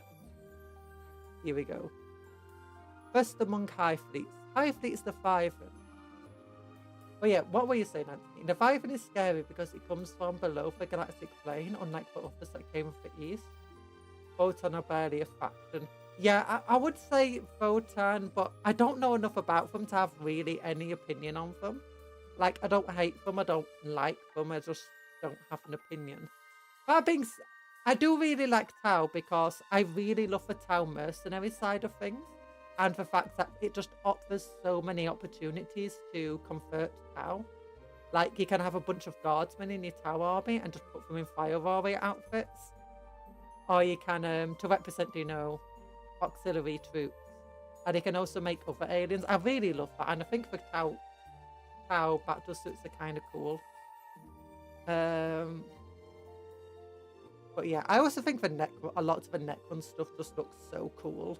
I love a bunch of the Necron characters. It just sometimes feels when they just do bizarre things sometimes in lore that just doesn't really feel like anything really. It's like, when the shonen protagonist in an isekai just does something ridiculously overpowered. That's the best way I can think about it. Photon's like half an army right now. Yeah, I also feel similar to about Admech in 40k, in which at the moment it feels like half an army. We've got a lot of lore, it's just the army doesn't represent it. And if you go back to Howard's Heresy game, it just is so cool. And when you look at the 40k version, it's like, eh. You got the big dude. I'm needed at the Ford. I need to get going. See you, Cupcake. Thank you. Bye bye, Honey Rose. Thanks for popping in. I just don't like how Tau look. I bet a lot is a little boring for you. Yeah. I have a custom Necron Dynasty army, my only full army, so I'm really biased. Yeah. I can understand, but it's like... I really like my Black Templars. Because they're like my main focus. But here we go. First amongst fleets. High Fleet of the Five is one among an increasing number of high fleets, but it remains the most significant of their number, such as the size of the tendrils that spread from its mass, or sometimes categorized as high fleets in their own right. Norlan and Promethor are two such fleets. Despite being separated by vast distances, it appears that the two fleets are attempting a pincer maneuver of incredible size. The projected target is the Sagentum Solar and Terra itself. Honestly, I don't think the Tyrannies as they are right now could actually beat Terra. Like, even stand a chance. Warriors are synaptic. Oh my gosh, what happened to my voice then? It came out pubescent teen. Warriors are synapse creatures commonly seen in High Fleet Leviathan's forces, acting as both coordinators and frontline troops. Oh, here we go. We talk about special abilities of the Psychophage now. Ignores cover, feel no pain, deadly demise.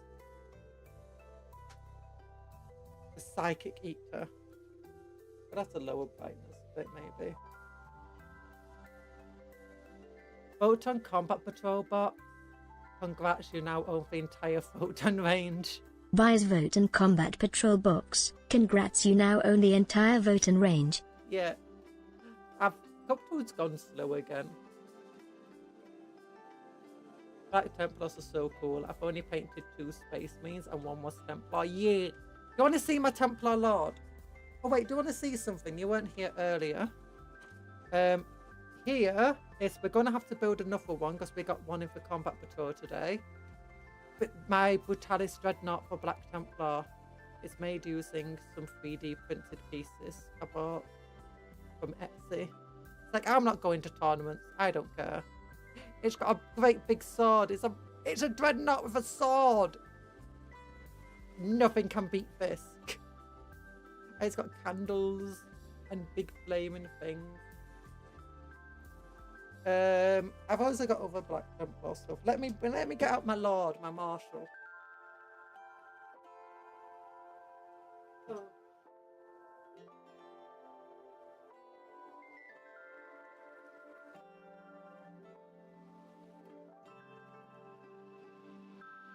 Here's my Marshal. He is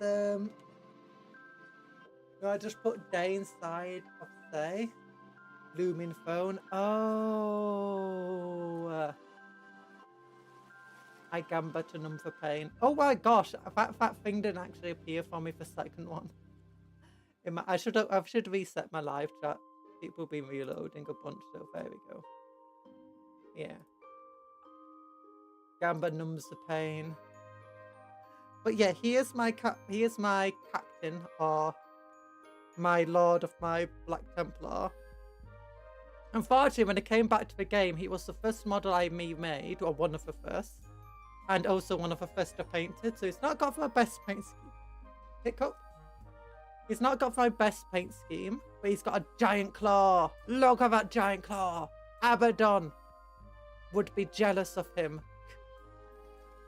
Got another power fist. Oh, pistol. Oh. Yeah, and also he's got like this thing here, like a cool knight thing. Well, it's an entire knight power claw. Lightning claws and chain axe are your favourite melee weapons. Yeah. This is better than any. It counts as just a power fist if I was to use it in battle. I kind of want to give it its own set of rules. But every single time I look up equivalent rules for it to like other people have giant power fists or giant power claws, they always end up being like, I think like that's a bit too overpowered. But maybe. He is meant to be like, he does have a seal of Sigismund, so that does mean he's one of the best. He's a really good fighter in combat. Honestly, he's actually insane. A Black Templar Graphist Captain with seal of Sigismund leading a squad of aggressors is just ridiculously powerful. Here's my marshal. Doesn't show this sick guitar amp added. Good job on the paint. Thank you. And here's the Bastillus Dreadnought if you want an idea of what the other Dreadnought would look like. I like using blue instead of red as the secondary colour to differentiate them from other Black Templar. Partly because I also just don't like the red as a secondary colour that much, to be honest. I like it more just for my power cables and stuff like that, my purity seals. Oh, so we can open this up. It's like...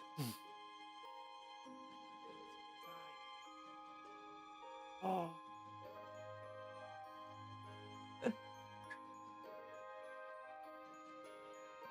I keep breaking bits on this one every time I show it off, so I have to be very careful. He's also got a sword. You know, you can't have a Dreadnought without a sword, I say. Understandable, I rarely do normal paint jobs. Yeah. My entire idea is that... Oh, if you're wondering how I got this weird effect here, let's see if it will focus on it. Oh, no, it won't focus on it because I put it onto manual focus. If you're wondering how I got that weird thing, it's because I live in Britain and it's very cold, and when I sprayed it, I did the spray undercoat. The undercoat dried weirdly because it was too cold. Yeah, but that actually gave it a really good weapon effect, so I don't care. I like it. I might do it again for vehicles.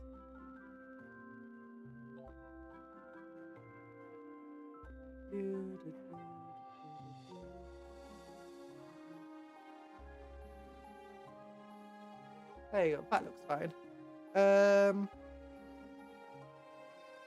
Yeah, my entire idea for my Black Templar is that they belong to a small... they are a small crusade that's in a rather unexplored part of the galaxy. And it's led by this marshal who thinks a bit differently to other Black Templar. Well, not every Black Templar, but he's one of the more progressive Black Templars, one of them for traditionalists. But equally, he does not have a diplomatic bone in his body. What's all this like then? Yeah, this is just once again another scenario you can play. And that's what comes in the next one. 10 Termagants. Again, we've already had 10 Termagants. This is the second set.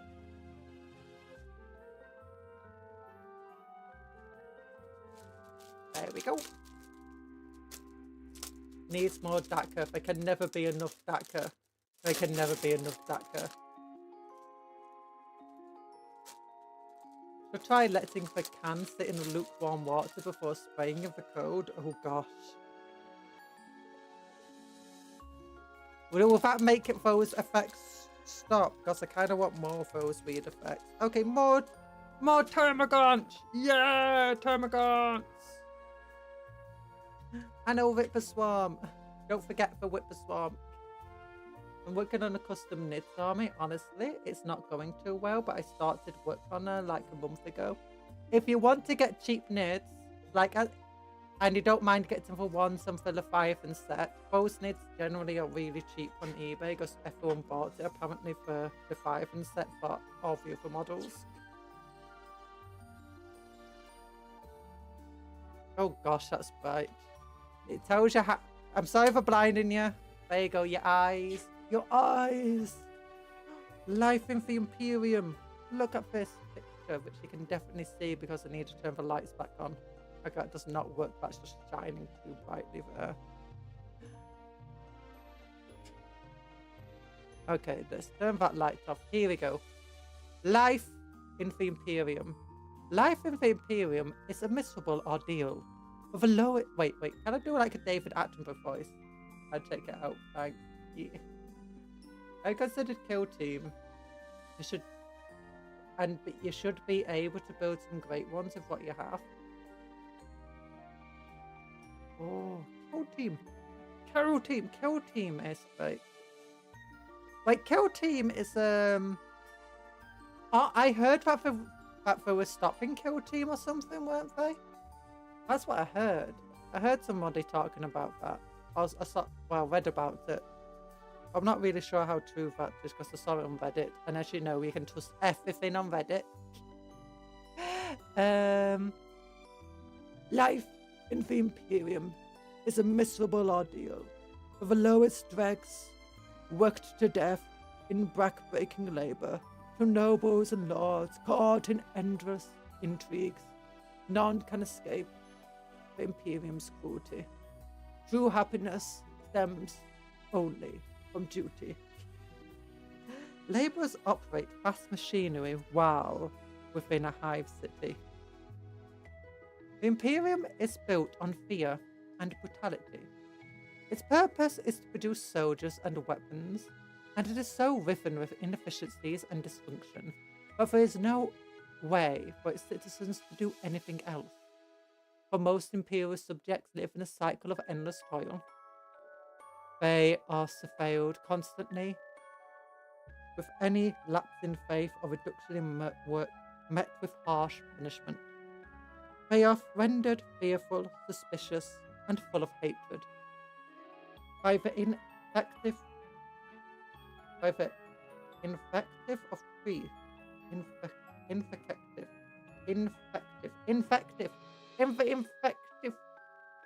of priests and blaring propaganda, they are poisoned by the dying atmosphere of their decaying worlds. Those who survive never thrive, but they do become hardy, hateful, and dedicated only to the Emperor and the worship of death. This suits the Imperium well. Such creatures make for fine warriors, and as the dead pile up, more warriors are always needed. Now, this kind of stuff is again the grimdark aspect of the Warhammer that isn't always accurate to the actual lore they project in the books. In fact, you rarely see this. I say you rarely, but often in the books you don't see this dark of the side of the Imperium unless you go to a hive world. But as I said the other day, almost 99% of the population is either on Forge Worlds or Hive Worlds. But yeah, it's got many gobbles. I do have many gobbles. What's your favourite fact? Goblins! Not orcs and goblins, just straight up goblins! Yay! Forest goblins in particular. I love forest goblins. But normal goblins, I love goblins. Night goblins are okay. But normal goblins, they're the bee's knees. Yeah, I even want to kind of make a bit of a goblin cupcake model. Oh gosh, now that's going to be bright.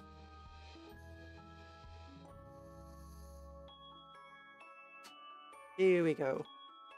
The specifics of Imperium life vary from world to world, but the Imperium is structured in such a way that each planet has a degree of independence. And by a degree, it's generally quite a high amount of independence unless the Imperial's eyes is right upon you. It is upon each planetary governor to decide how to run their planet and how best to use the population. However, planetary governors must pay incredibly high tithes set by the Imperium, and they are often greedy, power-hungry individuals. And so in practice, most worlds are run in order to squeeze the most out of their workers. Faith and dogma are a crucial part of every Imperium citizen's life. Don't forget to like and sub.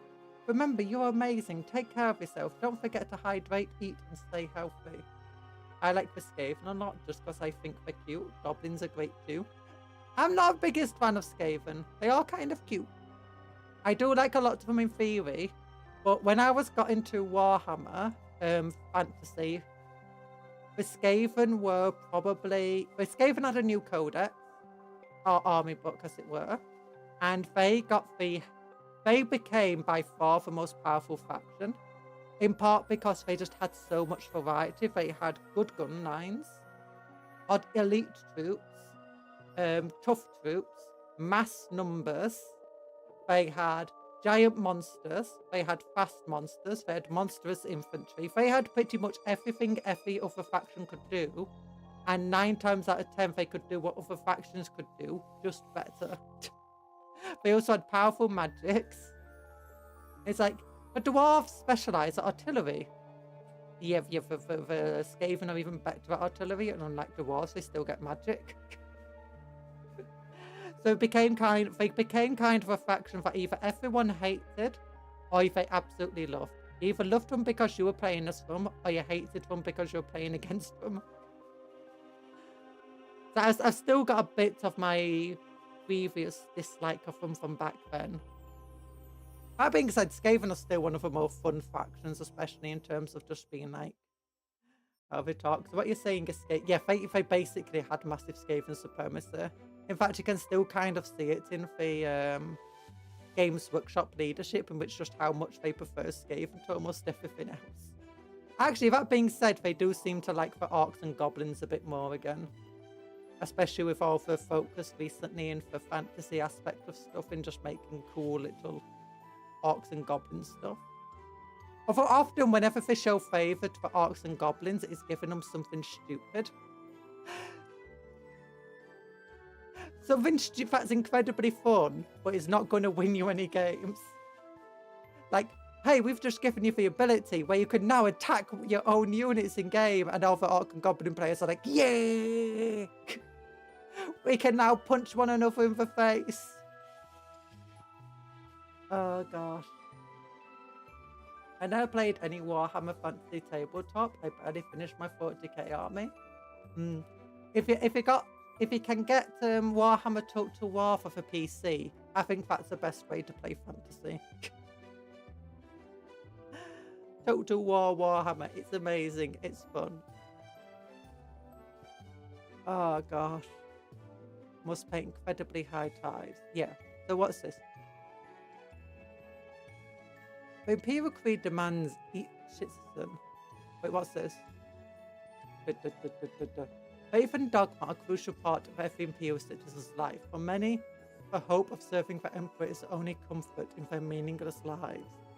The Imperial Creed demands each citizen recognize the Emperor as a god. Many different subcults dedicated to the Emperor exist, designed by the Minotaurium to subvert local traditions and ensure each planet is slavishly dedicated to him on Terra. Internally, any deviation from the official dogma is ruthlessly snuffed out by the Inquisitors of the Ordo Hereticus. They say this, but it takes them like 1,000 years to respond to any sort of change. And by the time we respond, it's far too late. I have Total War 3, it's been fun. Yeah, I love Total War 3. I need to go back to the game. I'm hoping the next update fix some of the issues in the game currently with unit reforming and charging. Our feral gang clans with thousands of members rule over life in many hive cities, while innumerable cults and sects dwell in the shadows, ever eager for new recruits of fresh sacrifices.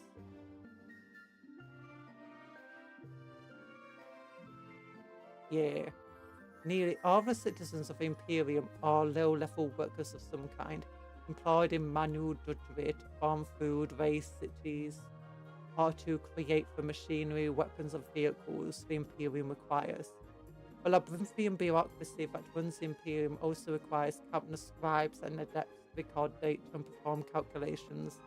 Neither leave any time for leisure or learning. A worker is lucky if they receive enough sleep and enough to eat. They are ruled over by a tiny class of nobles hailing from ancient dynasties. However, rank is no protection. Even planetary governors are paranoid and watchful, but at any moment they could be replaced by a more pliant subject or assassinated by ambitious scions. Even for those who are not directly employed as soldiers, the threat of war looms over every world. The opening of a warp rift, of the questing of a high fleet's wayward tendril could turn any planet into a war zone in moments. Even this does not offer a respite from life in the Imperium. For those who survive are offered no glory, only duty to rebuild their former lives from ashes of victory. You telling me a Total War update broke the spaghetti code, again? How many times is that? I suspect as many as there have been updates. No, there's been more than there have been updates. Each update, there's been like 3 for each update. That's just how easily broken the spaghetti code is. Look at his little art at the bottom. It's adorable. You can barely see what that says. Huge number of humans are pressed into service of the Astra Militatorium. You will survive this duty. I do think this paints the Imperium as much darker than what the lore otherwise actually suggests it's like. Once again, light. Death in the Imperium. Deep in a hive, a scavenger hunts down lost servo schools of scrap. Ooh. A spaghetti code being held together by sauce. Oh my gosh, this is too bright. Lock that light. Does that help a little? It does.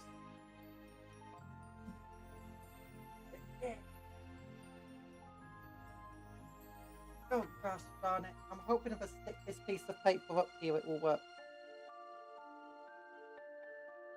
We'll block the light a little bit. There we go, so it's not quite as shiny. Death is not the end of the Imperium. Only when the very last fuse has been squeezed from the subject's remnants to surface end. The Imperium has a morbid, macabre culture. From the space marines to the lowest tier worker, all are obsessed with death and sacrifice. When a subject of Imperium dies, their remains are put to use. Now, this is actually very much inspired by real life, especially with this like cult of the death that forms. You especially see, you saw it of like the Holy Roman Empire in Prussia, in a certain form of Germany, and in France, you also saw quite a bit of it. And in Russia today, you still got quite a lot of this, you know, culture of death around. It's very weird. And you still actually see it today in the fact that it's like, ow, just got whacked in the face by the piece of paper put to block one of the lights so it's not shining so brightly. It fell and whacked me in the face. You might have seen it slightly just go past here. Oh gosh. If we gets a good update on Fashtar, I might need to make a new army. I love this design and lore. Is Fashtar that demon prince, like the Mechanicum demon prince? Or am I thinking of someone else? Yeah, but you still see it like today, into, like, you know, this entire goth aesthetic and like all the skulls and all of that stuff. You still kind of see that. I'd obviously put like people's, we actually put people's remains into structures and into artwork and stuff for years. And in fact, there was even a Victorian paint that was literally, the pigment was made from the ashes of dead people. And you can, there's loads of weird things like that. It's like another thing of doing like, using bodies to do compost for plants. And especially things like rose bushes and stuff, and there's a theory. So it's a lot of cult of the death, and this is what it's all, a lot of Warhammer's inspired by. Yeah, he's a demon that makes deals with Chaos Gods to make the weaponry. Ooh. Yeah, he does look kind of cool. I've heard people aren't a big fan of his stats, though, in the game. When a subject of Imperium dies, the remains are put to use. The bones of soldiers may be cleaned and blessed, and placed in shrines deep within the Imperium's sanctums, or on the front lines in order to inspire a new generation of troops. Many of the corpses of exhausted workers are often recycled and processed into corpse starch, a grisly foodstuff used to feed the hungry, teeming masses of a hive world. Thus does the grim cycle of life and death of the Imperium continue. He's bad on the table, yeah. There's stuff like that. I recently bought a Malcador Infernus, but honestly, it kind of sucks as on the table. I absolutely adore the model. It just doesn't do very well in the game. At least not on the 40k side of things. Servo Skull. Although a lot of the Horus Heresy era stuff doesn't do well on the 40k side of things. I think they look cool, so I get them. Delicious corpse darts. One of the things I also find silly about a lot of this stuff is that if all of this is true, the Imperium of Man would have died years ago. Like, I mean, like, we often think about, you know, the Middle Ages of, you know, being really horrible and stuff. But then we forget that actually they did have forms of recreation back then. They did have time to have recreation. If they didn't, they would have all probably died from mental anguish and stress way too easily. In fact, there was a time period, you know, after the plagues and stuff, where people had been so stressed out of their mind due to all of these bad things happening, that they had like all these dancing fits and stuff, and like people would dance to death or just like die on the spot, and most of it's just theorized to be due to just mass stress, and these caused issues. But they actually tried to fix these issues. They did all sorts of stuff like forming music bands and stuff, and actually trying to help. And ultimately, they might have not realized that it was just stress issues. But in the end, they actually did recreational stuff that helped alleviate some of these stress issues. It's like, if you don't give people time for recreation, they're probably just going to die, if not rebel. If you're feeding people corpse starch so that they would survive, your population would just decline until you got nobody left. And it would decline at an exponential rate until the food that you produce is enough to feed everybody, and the corpse starch shouldn't really go into that. And when you read the books and stuff, and most of the books and stuff don't really support just how grimdark the lore is. It does on the surface in some places, but that's only in certain places, not across the entire thing. And sure, it's still grimdark, but it's not as grimdark as these readings would tell you. Knight Archeon just chilling smugly, judging for Macarius. It's not Macarius, it's Malcador. I made him a little crusty. It was a normal flash door paint scheme, but I made the red bits a radiant blue instead. Ooh, that sounds fun actually. I want to see the shoes in Warhammer 40k. Yeah, what leather are they using for the shoes? I mean, they've still got cows in 40k. They've still got horses. I mean, if they can afford to maintain legions of horses in a war-torn world, on a hive world, then you know the Imperium of Man mustn't be that inept. Or at least the planet mustn't be that inept. If they can afford to maintain legions of horses, then, as well as legions of troops that are capable of fighting in hand-to-hand combat with orcs, and all of these stupid stuff, you gotta realize that Imperium of Man, as dark as it might seem, it's probably not as dark as these tidbits tell you. It just tells you effectively what it would be like for worst places of the Imperium of Man. And in fact, there is a truth to them, like, even if you're far away from the front lines, there is a chance that your world could still be attacked. But most people aren't thinking about the worlds being attacked. In fact, most people aren't even aware of just how much of a threat the universe actually poses to them. Like, you might have people at the very top who are worrying about it, but your average person isn't worrying about a demon just appearing in the sky. Your average person isn't even aware that there's demons, because the Imperium still hides the idea of demons from people. So, and it hides the idea of, you know, lots of stuff from the people. So the average person isn't thinking about the fact that the Tyranids might come. The average person doesn't know about Tyranids. The average person doesn't know about chaos and demons. Oh gosh, it's not a Macari, it's the Malcador. True, but it's impotent. No, I mean, it's true, it's true. Oh gosh. You can tell a ridiculous amount of things by his civilization shoes. Okay, what about his shoes? They're a bit dirty, but they're like adamantium.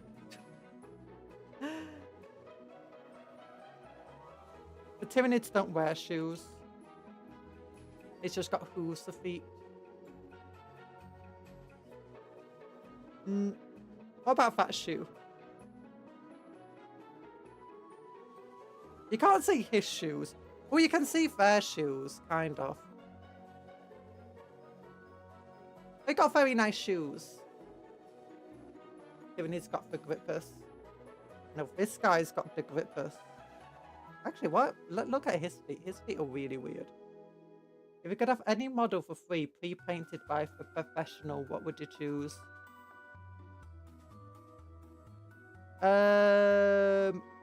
Warlord Titan.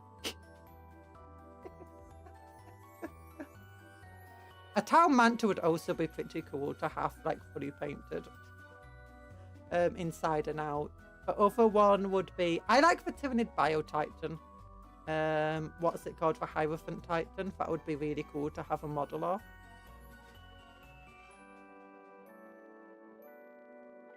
A Warlord Titan would give me the most for, you know, for free. Servo skulls are simple constructs used to aid warriors and administratum alike. They are fitted with a range of attachments from tool arms to guns. One of the other reasons I'd want a Titan is because painting something so big would just feel annoying for me. My dad has a Hierophant Bio Titan. Oh, your father has a Hierophant Bio Titan. I kind of want one. Kind of. I wouldn't have nowhere to put it. I need to get like my own place and just like have a room dedicated to just Warhammer display. Is it even play for tabletop? I don't actually play, to be honest, either. I sometimes will get the models together and just play by myself, but that's about it. At the moment, servo skulls are simple constructs used to aid warriors and administratum alike. I had a servo skull attached to him on a wire, but it keeps falling off and breaking, so I'll just didn't bother in the end to fix it. They're fitted with a range of attachments and tool arms to guns. To have one's remains turned into a servo skull is a great honour reserved for particularly faithful servants such as Space Marine Chapter serve. Everyone is like floaty skulls, that's grim. Do we tell them about the cherubs? Don't tell them about the cherubs. Or no cherubs in 40k. Oh, this is a cool... I really like this type of art they do, especially... Oh, this is really cool. I like this type of art, especially like this one where it's super high detail at the same time. Like there are other art like this, but it's less detail and it's even more abstract than this. But yeah, oh, that's such cool art.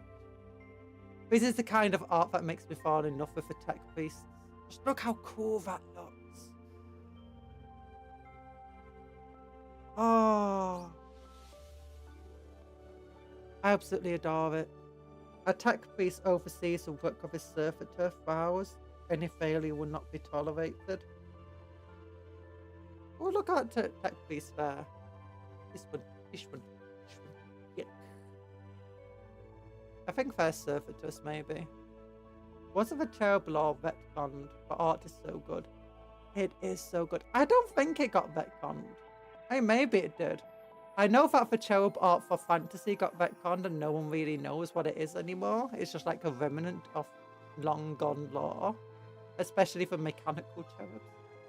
I don't even know what the lore is, but cherubs, yes, lobotomized small humans, imperiumists, the good guys, plus.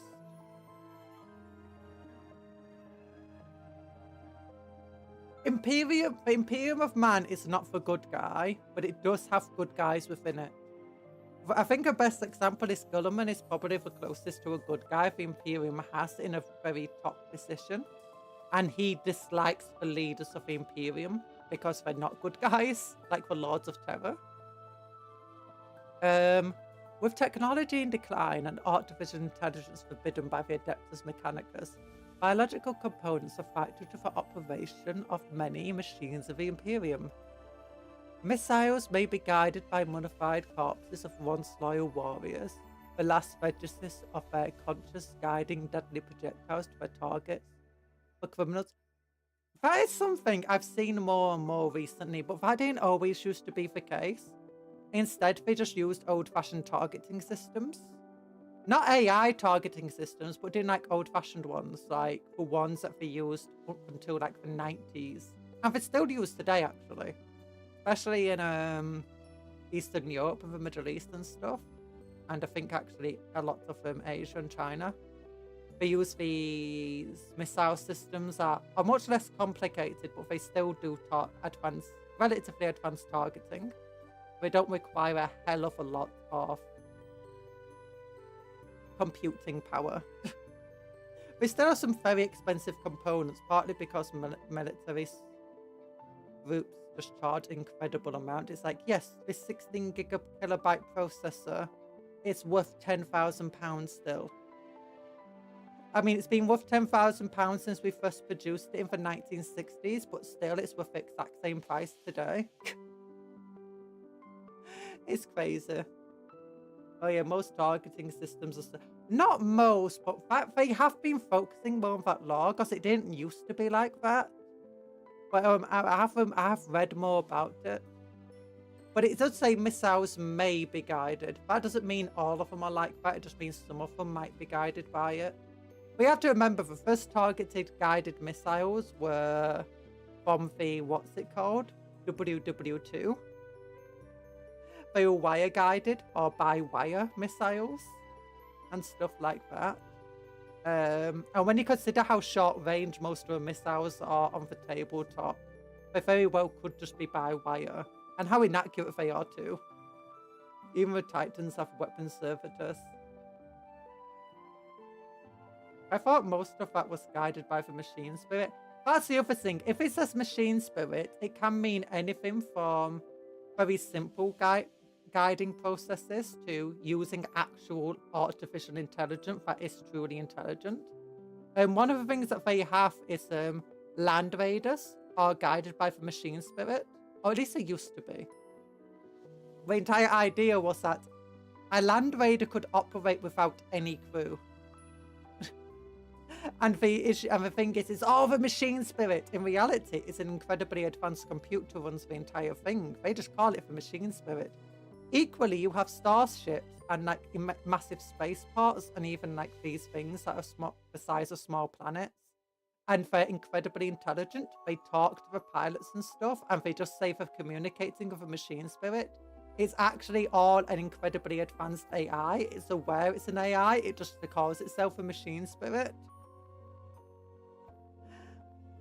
And it's like a truly intelligent AI too. Like it's capable of thought. They're even capable of being corrupted by chaos, so they might actually have some sort of soul. So the machine spirit maybe is true. I need a good book in 30k to 40k centered around Titans. I love knights. Ooh, but it's a book I think set for 30k. No, 40. I think it's set for 40k. And it's about a chaos titan. I think there's a book about a chaos titan. Or at least it revolves a lot around a chaos titan. And it gets killed by grey knights. I can't remember it though. I think it's a book. I don't know. Oh gosh. Anthony will probably be able to tell you more about knights and books. Missiles may be guided. Yeah, but anyway, for criminals, dissenters, and heretics awaiting the living death of becoming a servitor, those who before this fate are lobotomized and fitted within cybernetic limbs. And fitted with cybernetic limbs. Mechanicus from the Horus Heresy, Titanicus from Sabbath World series. There's a book called Imperator, but the foreword annoyed me, so I haven't listened to it. The foreword annoyed you. Oh no. Chaos Knights are so cool. If I was good at painting, I'd definitely buy one. I don't know much about Chaos Knights. It's probably the one faction I've barely looked into.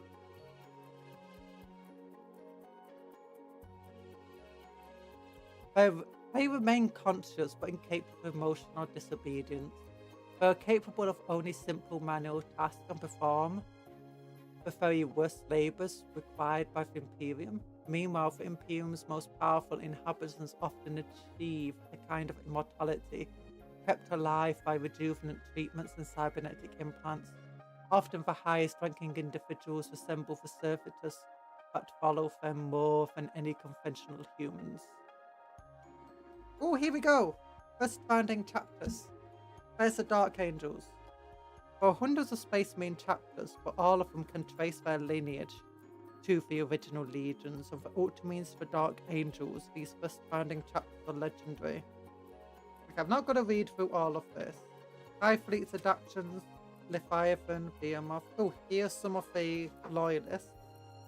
Dark Angels, White Scars, Space Wolves, Imperial Fists, Blood Angels, Iron Hands, Ultramarine Salamanders, Raven Guard. Where's the... Oh, White Scars is at the top. Oh. Chaos Knights tend to have cool concepts like footnote alerts of law, but real law is sparse. I have some Audible credits. I'll get one of those. Ooh. I need to get Audible or something similar. I don't want to get Audible though since it's Amazon. But it's just a nice thing. They don't get as much love, weirdly. One of the things that I actually, for things about law, is that often things that have just tidbits of law, and like, well, there's quite a lot of tidbits and footnotes of law, but there's no real books or really in-depth stuff. They often seem really, really cool, and a lot of it's because you get to fill in the gaps with your own ideas, and you get to read into it in your own way. But then as soon as they actually start making proper law and stories for it, it can actually upset people because it doesn't fit their personal idea of what was going on. Which I find funny. I think that was definitely something that happened to Boba Fett in what's it called? Star Wars. High Fleet adoptions. The Tyranids are scary as they are deadly. The High Fleet Behemoth is widely believed to be the first High Fleet to arrive in the galaxy, and it has played with Imperium for many years. You guys are favourite Rogo Dawn because he's a Black Templar Primarch. Also, Gulliman is great. So is Falcon. So is the White Scar dude. I keep thinking, check out Type Pecan or something like that. They're the top ones on my list.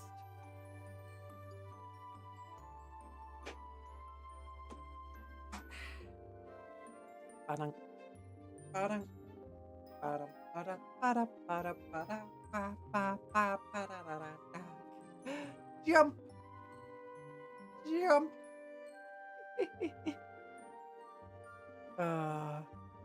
Like one Chaos Knight that was a loyalist but joined defending its world, and the Nids was swallowed by a pool of Ichor. Now it rises out of a pool in blood in service of chaos. Out of pools of blood in service of chaos. Oh, that's cool. Wave after wave of clawing. What's this? High Fleet's famous tactics are simple, brutal, and incredibly effective. Its force is designed to bludgeon the enemy into submission with sheer weight of numbers.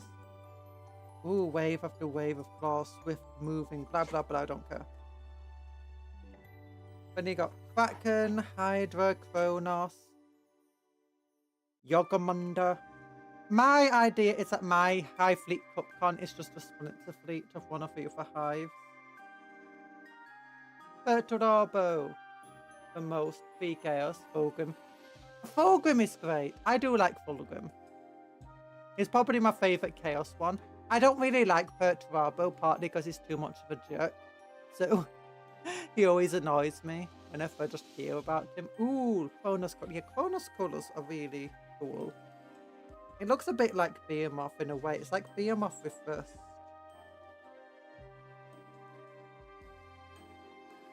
Sorry about the lighting. It's just hard with these shiny pages and my camera not being the greatest at dealing with light. I do like Kraken colours a little bit. The Foes colours I'm not a big fan of, mind you. Like Hydra just looks like Behemoth colours. Is it? Yeah, it's the exact same one.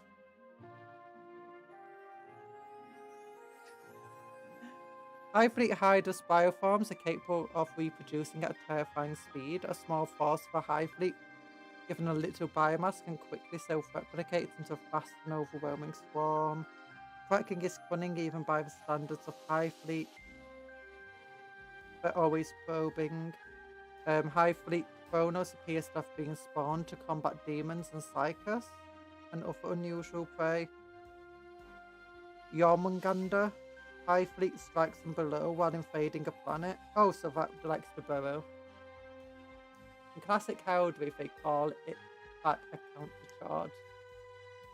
Yagatai. Yagatai's cool. Alfarius. Alfarius, no one knows who he is.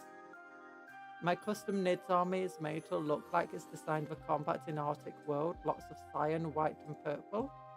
I use strands of glue to make ice. Ooh, that's a cool technique. I have been wanting to use that technique, but I've heard it's more of a diorama technique rather than, you know, models you fidget with and move about to play with. Because it breaks easily. Wait, why is Hydra the wrong colour? What have they done to my lads? I don't know. Maybe someone accidentally copied the wrong picture in and... What colour is Hydra meant to be? I'll bring up a picture. Discord. Oh yeah, don't forget to join the Discord if you've not already. The link's in the description. High Fleet Hydra.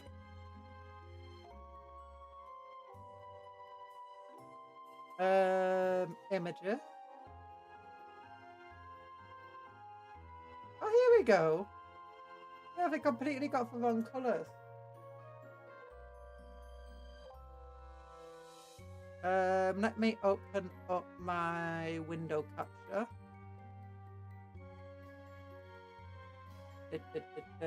Static. There we go. There we go. That's High Fleet Hydra. That's wrong. That's a cool colour digs scheme holes. too. Bertrabo said Dingo's and gone figure out why no one likes him yet. Oh, he does figure it out and doesn't care. Bertrabo digs holes. Yeah. Why is Hydra? Hydra's this cool. I wonder if the others are correct. I know that I think Kraken is correct, and I think Jormungandr might be correct too. It looks like just someone accidentally got the wrong colour scheme on it. They accidentally copied over the wrong image. And then no one noticed. These things happen. These things happen. As a VTuber and create stuff, and even if I get people to look over stuff, I still often end up making silly mistakes. And when I was writing and making manga, I'd often make mistakes and the editor didn't even pick them up. I'm like, editor, I made a mistake. It's like, what? You can fix it. It's like, no, I can't. It's already published. It's like, what? Yeah, it's published like 2 weeks ago. Like, you missed it. I missed it. Your boss missed it. Yeah, make a beautiful effect using some glue with some deep glue and normal glue after the... Ooh. That's cool. All the others are right, but they did my dudes dirty. They aren't even my dudes. Mine's Odobolis. Odobolis! At this time of year, located entirely... This time of day, located entirely in your kitchen. Yes, may I see it? Nom. I'm trying to imagine a Nid in your lime and purple, but it wouldn't look very like a very natural bug. Maybe a more foresty green would work. I don't think Tyranids need to look natural, if I'm entirely honest. I do like my colour scheme for my Nids. Let's put up this light, see if that helps. Yeah. I need to get this being shiny again. I think I also need to do more stuff. Oh no, that's a terrible lighting. I'm gonna have to close this. Turn off the proper lights. There we go. Turn off that light. That's weird. Here we go. Yeah. Got this dude here. Well, what colour scheme do you think's better? The dark or the light yellow, by the way? I'm not sure which one I like more. Like, obviously, this one needs really fixing up, but I'm not sure if I want to try making it lighter like this dude, or just going in with the darkness.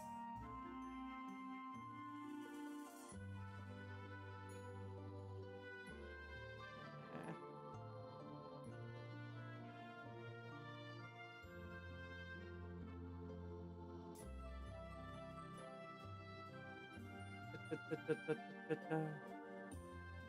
White for carapace and red for trim cyan for more exposed skin bits, while white for pretty much everything else, and cyan for the ends of a spiky bit.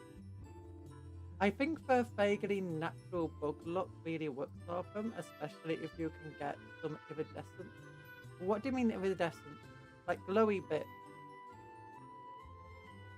I take a stab at it. I have some spare models that I don't think will ever be part of my knit. May I just get an old Homer guard assembled and try out green and purple? Oh, if you do, post it on the Discord so I can see it. Oops, whack. Oh, post it on like Blue Sky so I can actually see. I just like tag me.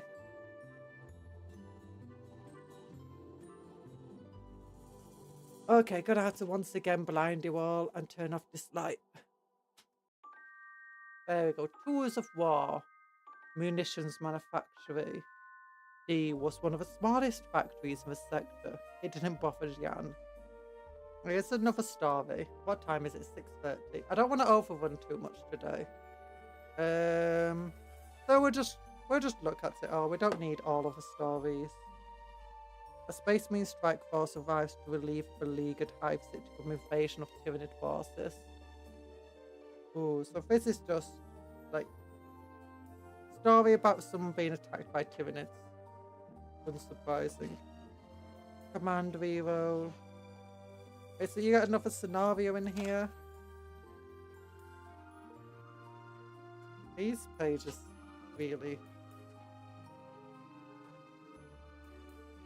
Ooh, more factions join the fight. Yeah, this is for Eldari and for Chaos Space Marines that you can get in the future. So yeah, this is a generic one. So you get 5 Chaos Terminators, 5 of a Havoc. I can't remember what that called. It's a command squad type unit. Because we encountered them on the planet Tyran, I have decided to call them the giant space bugs of death. Oh, iridescence is where you see different hints of colour as you move. Oh, okay, yeah, that's what's that Tar saying it earlier as well. I tried to look for two-tone paint, yeah. Maybe I'll try finding two-tone paint. I do like the really shiny look I've gotten on for carapace. I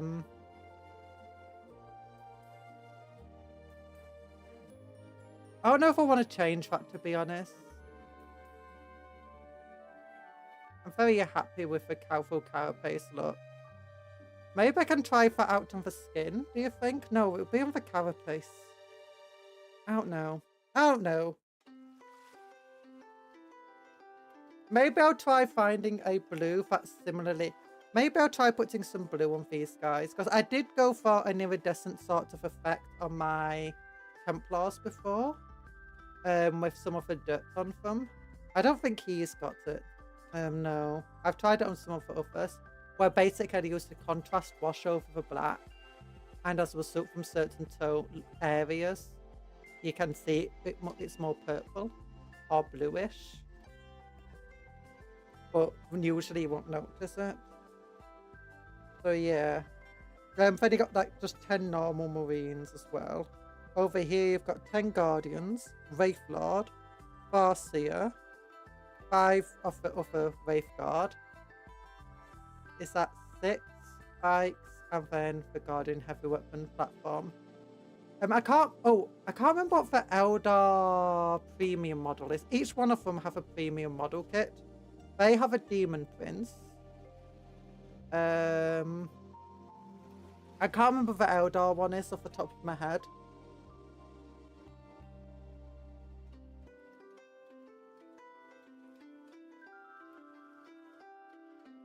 Green and purple on Nid sounds cool. Just being character tone Tyrant, I've decided to carve them giant space books of death. Also known as doing it.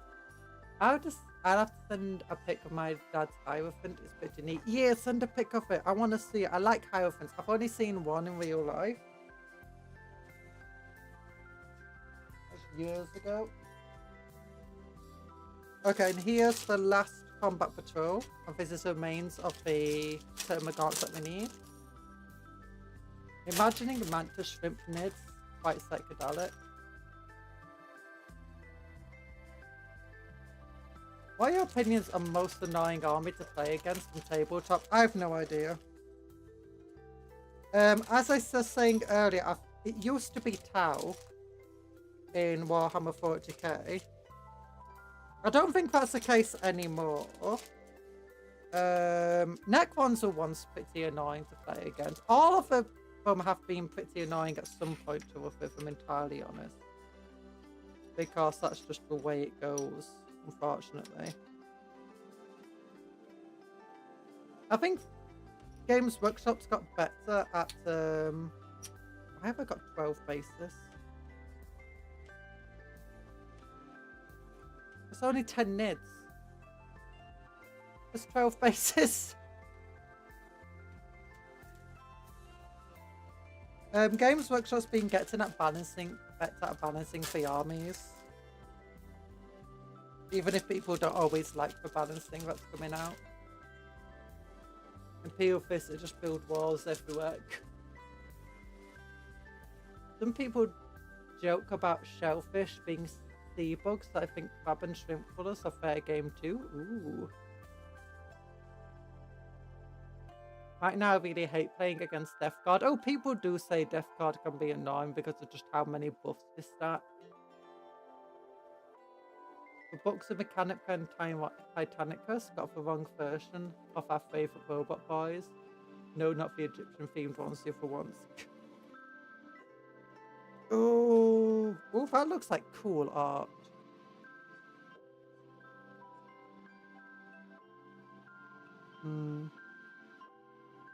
Oh, that looks like cool art too.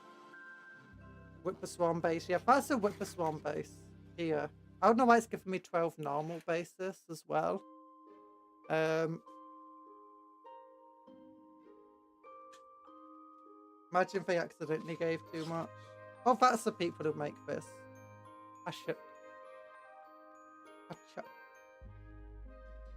The issue contains a second part of your unit of termagants, as well as a guide to painting them. Once you've done, you'll have a mighty swarm at your disposal. Yeah, this is a second squad of 10 that we've been given.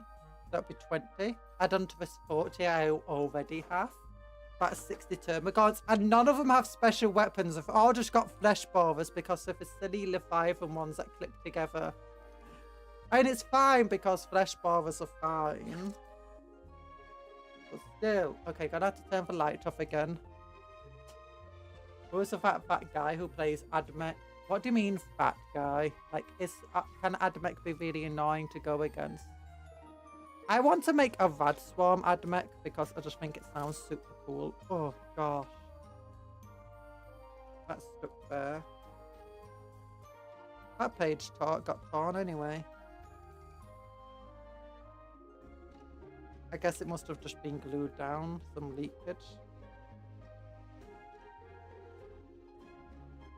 He plays oh yeah. Anyone who plays competitively while you don't can actually be really annoying.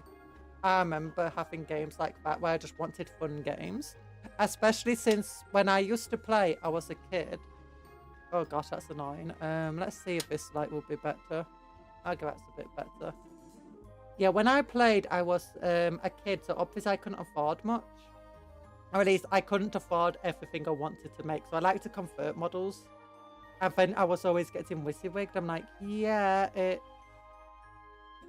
what you see is what you get. It's like, I am doing that. It is what you see, what you get. But that's clearly not carpet armor. It's a metal thing. It's like, yeah, but games the guy usually has the best win rate in the store, but no one wants to play them after the first time. Yeah.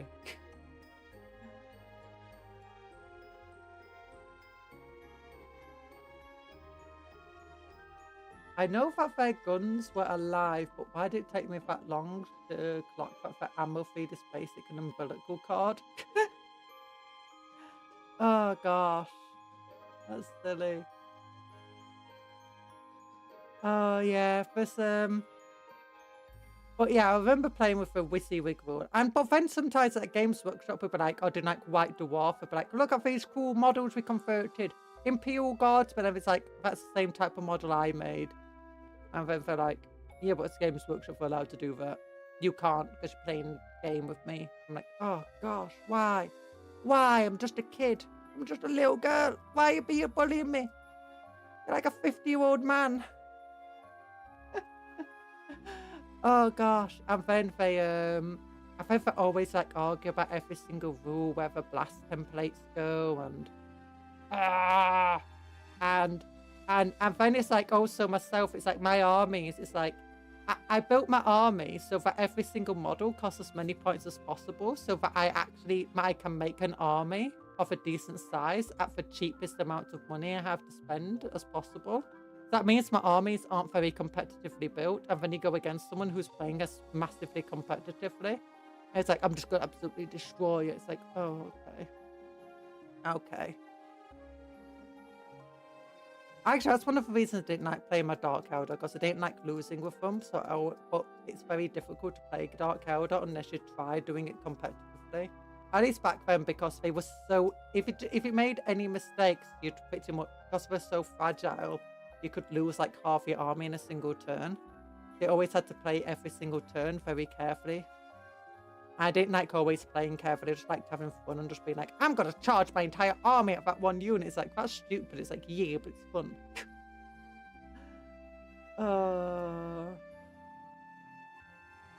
I made an innocent mistake because rules were different in a rule set recently before our game.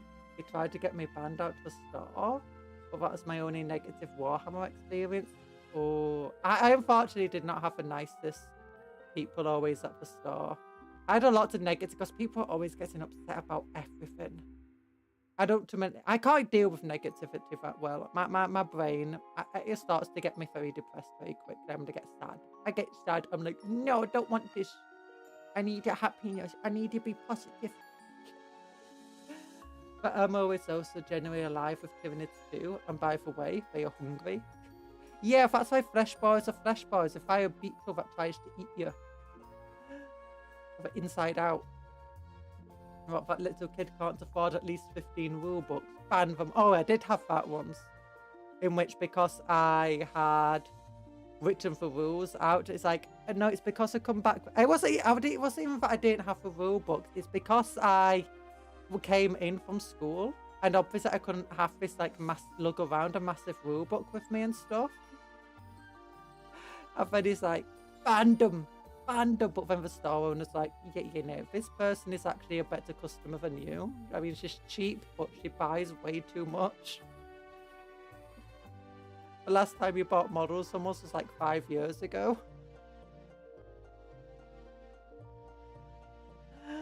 So then he got very upset with that. Yeah, because as well as being a kid, I had to buy everything with cash. And if I bought anything online, I had to do it through the store because I didn't have a card. It's like with Yu-Gi-Oh rules. This isn't a tournament. We are in my house and I am playing Pot of Greed. Oh, yeah. I mean, this is the kind of thing where you have to agree to stuff beforehand. Like, you have to agree. Like, nowadays, that's why I like Legends. In which you ask someone, do you mind playing with Legends? And they have to agree yes or no. But what that means is that it shows people immediately that, yeah, I'm not playing for tournament here. I'm not playing competitively. So if you find people who don't mind playing Legends, it's just a fun, you can pretty much guarantee a fun, silly game. So it's like with Yu-Gi-Oh! If you find people who are free to play without the ban rules on. Oh, well, some people who play without the ban rules in Yu-Gi-Oh! They are actively just wanting to make these stupid, overpowered decks that don't even give you a chance to have a turn. Oh, for Forbidden List, that's it. In Warhammer 4, a lot of the legend stuff kind of sucks by comparison to the non-legend counterparts. I mean, sometimes when they first make it, it doesn't necessarily suck, but they never update the rules until the next edition, so... So it kind of sucks. That means if you're playing Legends, you generally got a worse list than if you weren't playing Legends. I think by my online Yu-Gi-Oh! Never After reading the Duel Monsters rulebook, I concluded no children's card game could be this unnecessarily complicated. So I removed the rule. From your memory. Oh gosh. Yeah, no. It's fun. I like Yu-Gi-Oh! I like Yu-Gi-Oh! Yeah, I didn't have a... Some people were very nice at Games Workshop. My dad plays some weird old version of Yu-Gi-Oh! Oh yeah, for our old versions of Yu-Gi-Oh! So you got Speed Yu-Gi-Oh! Now, which is more like old-fashioned Yu-Gi-Oh! In a way. Is it Speed Yu-Gi-Oh? If anybody got another version, which is, again, it mostly focuses on just old stuff. What was I going to say? I can't remember. Oh, yeah, that's it. The Games Workshop staff though didn't mind me too much because it's like, yeah, I was cheap. But the thing is because I could only do cash and I had to order everything online through the store. That meant everything I bought was through the Games Workshop store. And that was the only place to get Warhammer at the time that I knew of. So that meant I gave, even though I wasn't spending as much as other people were on the hobby, it meant I always spent it in the store. And as a result, we're generally rather tolerant of my silliness. Because like, yeah, she buys more than most other people here. Because the rest of you buy on Spy for 20% cheaper online. Like, yeah, if a guy comes in complains, like, when was the last time you bought a model from the store? It's like, you bought it online from Wayland Games, didn't you? Yeah. Yeah. Oh, gosh. Like a version where setting up for an attack doesn't take 10 minutes. I just know it's like the new cards are banned. Oh. I'm not really sure. I know Speed Yu-Gi-Oh! Is a bit different because, again, it only has the old cards in it. But you can use Speed Yu-Gi-Oh! Cards in normal Yu-Gi-Oh! But you can't use normal Yu-Gi-Oh! Cards in Speed Yu-Gi-Oh! Hive worlds. Okay, this is what a hive world is. Look at those giant hives. The vast majority of Imperium's population live on hive worlds.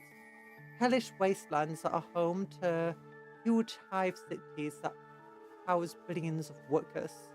Countless trillions have been born, lived, and told, knowing no sky, but the rusted grating of a hive city above them.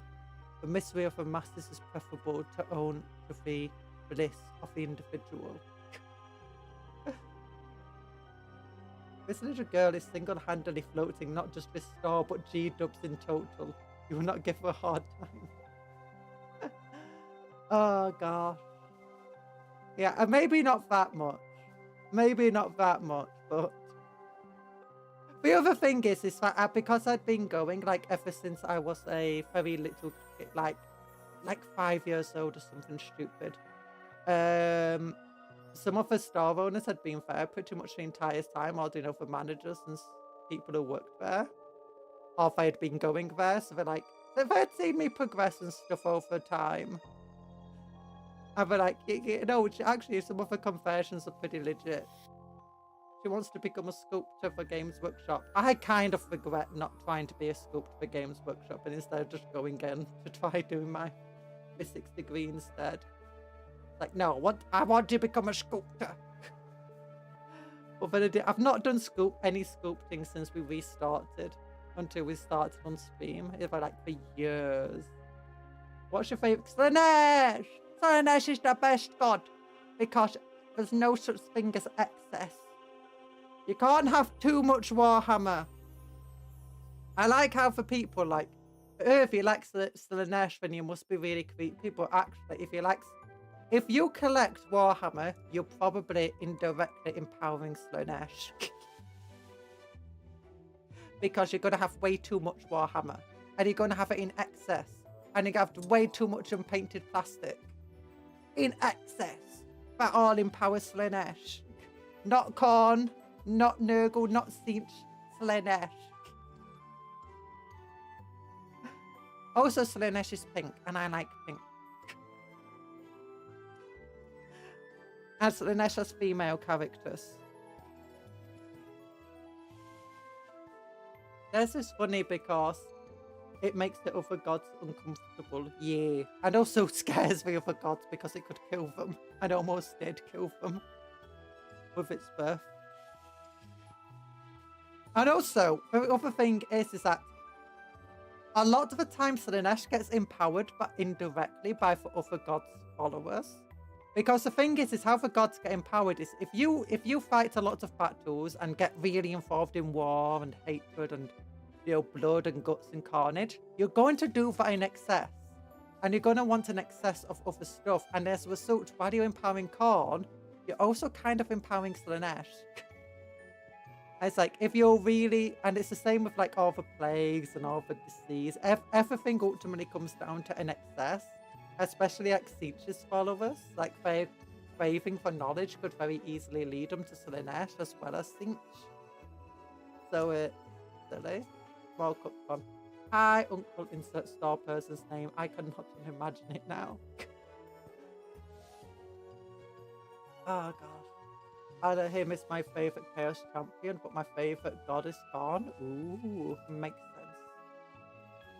Tzeentch is my favourite Chaos god. Gotta show solidarity for my bird boys. If Realm leads a Black Crusade, Chaos would have already won.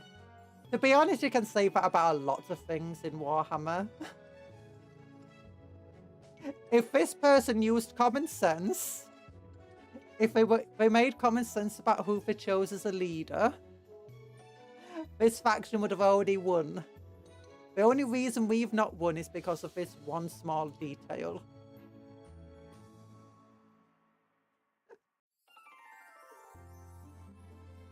It's like Vogel Dawn saying that if Fulgrim actually didn't get so distracted so easily, they would have probably lost the war because Fulgrim was just so powerful and his legion was just so mighty.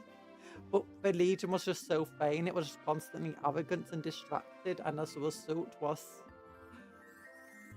became more of a nuisance than anything. I was like, yeah, that's just everything. That's just 40k at its heart. I think that's what makes 40k so great, is that everything is just so tragic. In which we would have won if only we hadn't lost. Yeah, it could be great so easily, but it just isn't. If just one tiny thing had changed, everything would be different and better, but it's not. And that's just like a prevailing theme throughout the entire thing, just this tragic irony.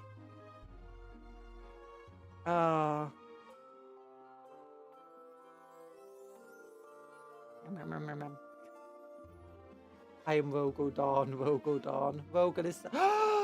Do not slander my best boy. Look. Vogel Dawn is this dude's father. Or maybe grandfather. You do not slam. Do not shame the boy of a man with a claw. With a titan claw for a hand. I'm not boring, I am fortifying.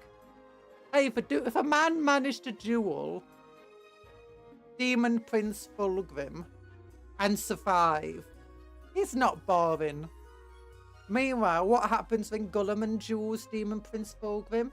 Gets put in a coma for years. In the BFG server owner played battles with Abaddon as his commander. Hilarity ensued. Orders were failed multiple times. This is why it took 13 crusades to get anything done. I mean, that's actually hilarious. Because when you compare it to fantasy, they also had 13 chaos invasions. But each one had a new champion. As a result, it didn't make the champion seem ineffective. It meant each new champion was better than the last one. Until Archaon came along as the greatest champion. But Abaddon's been doing this for 10,000 years. He led each and every single one and he failed every single time. Even his mighty 13th one, as much of a success as it was kind of a failure at the same time. Exercise time. No! No, it's a hand cam stream. We don't exercise. This is enough exercise for me. Oh. Actually, where's my weight? Yeah. Oh. Yeah. I gotta wait. I gotta wait. It's 4 kilograms. 4 kilograms. Yeah. Rowboat Gerdeman goes into a coma, wakes up, gets an elder GF, makes a new breed of Ultrasmith and refuses to elaborate. Yeah. I'm not boring, I don't have time to be interesting.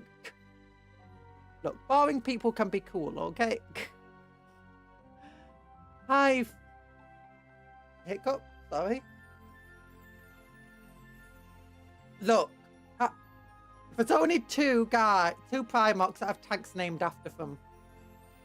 Lemon Russ, Rogo Dawn, and okay, yeah, the Rogo Dawn tank kind of has nothing on Abaddon has been disappointing his dad for the last 10,000 years. Even his last success was him throwing his toys out the pram. Yeah. It's like he wanted to bully and beat up another kid, but the other kid just kept beating him back. And like the other kid was much smaller and weaker than him, and eventually just like picked up his biggest toy and just whacked the kid over the head. That's Abaddon's only success. And that kid was just Cadia. I mean, Cadia still stands. In fact, it seems more powerful than ever now that it's got like... It went from having like trillions of soldiers across the... Well, it went from like having billions of soldiers across the Imperium and like trillions of copycat people to having trillions of soldiers across the Imperium and having hundreds of trillions of copycats. It's like, yeah, they just made the enemy stronger. Like their colour scheme, Lehman Rusk. Oh, what? You have any? Crimson Fists are cool. I like the Crimson Fists. I think they're cooler than the Imperial Fists. Aren't they like more salamander in terms of like they're kinder to people? Oh yeah, Hive Fleets are towering pillars that house billions of individuals. Within each lie vast maze-like cities. Wait, did I already read this? Oh no, I didn't. Within each lie vast maze-like cities. At the highest spires for nobility to dwell in enclosed palaces and sealed boulevards. As one descends down the hive quarters, more become more crammed with lower industrial districts. Workers are crammed into tiny hubs and must navigate winding corridors on their way to work. Each hive city is a place of danger. Often the industrial runoff from each has turned the world outside into a toxic wasteland. These dangers are found within too. Hive cities are often millennia old and home to lost vaults, abandoned sectors, mutated creatures and more. To live in the lower reaches of a hive city is to live in a jungle of steel, dodging warring gangs, colossal cave-ins and monstrosities in the depths. On your way to your work shift, law enforcement on these worlds is little more than legalized buggery, with enforcers acting to ensure productivity is upheld, whatever the cost in human lives. Yeek. If you had to be the son of a Primarch, what legion would you choose, excluding salamanders? Ultramarines are Vogel Dawn. So Guilliman or Vogel Dawn is ultimately the best one to have to be, isn't it? If you have to be related to any of them.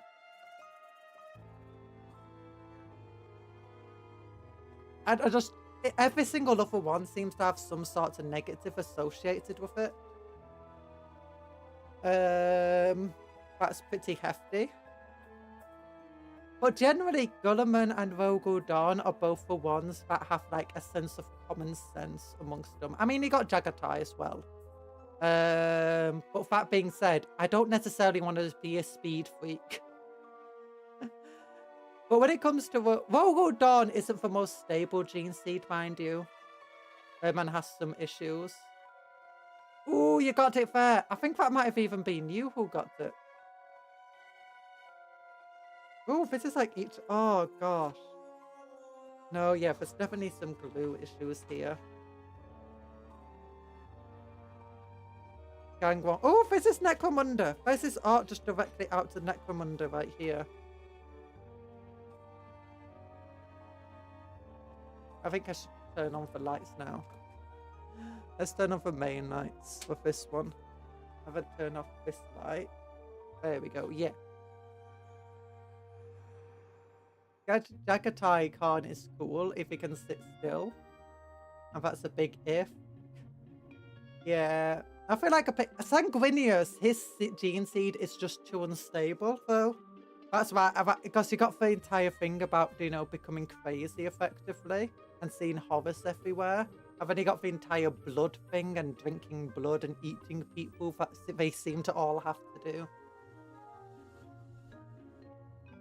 Joyous Night 1, I'm sure it's been asked. How do you find yourself at Warhammer's doorstep? When I was a little kid, like about 5 years old maybe, someone at the primary school brought a white dwarf in one day. I think it belonged to his uncle or something. And that's how I found out about Warhammer and Space Marines and stuff. And ever since that day, I got Space Marines. I traded them for Tyranids, and yeah, I got into the game that way. Orcs was one of my first armies. Warhammer bioengineered her so they would never miss having money to swim in. That's the other true Pat. Oh, is that hello joyous night? Oh gosh. No, Vogel Dawn doesn't have a most stable gene seed, but some of the successor chapters seem really cool with their mutations. And in general, Vogel Dawn's mutations have been much more cool rather than Sanguinius's, which have been just basically a curse. That being said, some of the cool mutations still have seen their factions be attacked. Ultramarines in general have a very stable gene seed. And you've got Gulliman's, you know, calm, diplomatic brain effectively to work with, and spirit added to yours. Vogel Dawn also has something similar, but it's less about diplomat. Well, that being said, a number of his successor chapters have been very friendly. Like they've been on level of salamanders, such as I think it's a Crimson Fist, isn't it, who are like very nice people. But on top of that, the Black Templars, as much as like they're always like stereotyping filled with hatred, there's so many stories of a Black Templar where they're clearly not just filled with hatred. Do my eyes have auto breathe on them or something? I just want to check something because my eyes just keep changing in size. IX, nope. IY, nope. I open left, nope. I smile. I smile. I smile. Brow, mouth open. No, it's fine. It's fine. It just must be my eyes in real life being weird. Ow, ow, ow, ow, ow! Don't throw stuff at my head! I feel like a codex limiting chapter size creates a bit of a plot hole given the sheer scale of Ultramar territory. Not really. For Ultramar territory is... One, you've got successor chapters are within Ultramar territory. So... Second thing is there's no limit to the amount of scouts you can have. And the third thing is... The Space Marines, especially for Ultramarines, are said to be extremely good diplomats and administrators. So one of the reasons they have such a large amount of territory is because the Ultramarines themselves, like each Ultramarine effectively has like a world that they help lead. I don't think each Ultramarine, but I know that there's a lot of worlds in the Ultramar sector have a marine effectively assigned to them who helps lead the world and govern it. And this prevents the, the same issues of planetary governance that you find in other parts of the Imperium. Because it's got the wise Ultramarines leading it. On top of that, you got the successor chapters who also exist within the Ultramar sector. And again, combine it. And then you've got the entire thing of that for Ultramarines. The Ultramarines do what a lot of other Space Marines don't do, in which they go, okay, I'm here, I'm a great Space Marines, I've got the wisdom of Gulliman. And then they go, okay, I'm going to teach a bunch of these people around me, these normal humans, how to act like an Ultramarine. How to fight like an Ultramarine. So this means that they got some of the best planetary defense forces and some of the best guard regiments come from Ultramar because obviously they train up their own soldiers. But Ultramarines help train them. And they help educate them. And it's basically because they're such good administrators, diplomats and so on, it becomes a sort of run-off thing in which you got like the trickle-down economics, but for Ultramarines make that triple down in skill and capability. Which is why they're often, which is one of the major reasons they're often described as the best faction, because they teach people who teach people who teach people who teach people, and this just allows them to maintain vast swaths of area with very few people. At least that's the law reason behind it. But again, the Ultramarines find their own ways to get around the entire Codex Astarte limiting of Warhammer Yappaboy _Capcom nerd.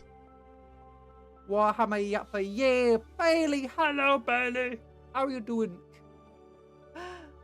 Ultramar even has a Titan Legio that is basically just big Ultrasmurfs. Yeah, that's one of the ways that they get around it, in which that technically their chapter is only 1,000 actual Space Marines. This doesn't include the 100 billion scouts that they have, the 60 successor chapters that they've each trained up with their 20 billion scouts each, and then the trillions of just soldiers that they've trained up. Okay, maybe they don't have billions of scouts, but you know what I mean. They've got lots of scouts, they've got lots of people in training, they've got lots of universities. They have the entire system is basically just belongs to Ultramarines. Everyone's part of the Ultramarine chapter, even if not officially. And there's another thing that they do is that when their numbers are lowered significantly, they recruit from their own successor chapters to get new Space Marines out. At least as far as I'm aware, they do. That might have been retconned recently. But I'm sorry. Okay, here's some coins, Bailey. Some sprinkles. Teach guardsmen to fight like orcs. Guardsmen die a lot faster. Yeah, but it's more about just teaching them proper strategy. Yeah, it was a great Sprinkles reclaim. I'm sorry. Because when we changed over to mix it up, the sprinkle system got changed up. Hopefully this works. Yay! There you go. You got your money back. Your sprinkles back. Oh gosh. We riot. We need a mass explode power. Why would you mass explode? Why do you want to explode? Oh, there we go. Gang warfare. The lowest reaches of a hive city is often home to criminal gangs. Yeah. More criminal gangs. Cities of a million spires. Hive city. Oh wait. Yeah, this is a Goliath of Necromunda. A hive gang of genetically engineered brutes. Hive cities are almost organic in their appearance and development. As the central spire of a hive goes higher, sub-hives rise from its surface. Life in the upper spires of a hive is desirable. The nobles who dwell here benefit from the food and water that may only have been recycled a dozen times or so. They even have access to something like natural light and open space, albeit behind armoured glass, for the environment of the hive world prevents all but the hardy or insane from venturing outside. Yuck. What do you think about the Emperor's Children coming back? What do you mean coming back? They never went anywhere. I like the Emperor's Children. I'm really excited about the new codex and stuff. I kind of want to get the box, but I don't have the room for things. Like, a section of my room is currently just boxes. And I'm worried about what happens when I build more models because I'm running out of shelf space for them. Oh gosh. Yeah, so I also promised that I'll turn the Chaos Warriors we're getting from this into, what do we call them? Night Lords. I might buy the box set. Or I might just buy some of... Now, I have to wait to just buy some of the units, I think. I do kind of... If I have a limited edition softcover codex, I kind of want to get it. I'm fully coming back to 40k with new models too. Excited! Excited! I love Emperor's Children. I love... what do we call them? Noise Marines! Yeah. Oh, hey, look, it's Cupcon's fitness end goal. The Kotakan chick. Oh yeah, there she is again. Yeah. I mean, I want to be fitter than her looks. She's got a big bug eating her guts. Is that a big bug? Yeah, it's a big bug eating her guts. Oh, it's a wire. I'm not sure. It's one or the other. Anyway, I don't want to watch. My guts are already bad enough. Cactus and jungle fighters battle the bloodthirsty demons of Card and make a choking jungle. Death world, yeah, you don't want to live on a death world. Successor, Black Templar! What's all this? Baal? Who cares about Baal? Fenris? No need for them. Black Templar. The Black Templars are the greatest and most famed successor chapter, and the greatest chapter in general, and the deadliest chapter, and the most beautiful chapter. They're voted 10 top most handsome chapters.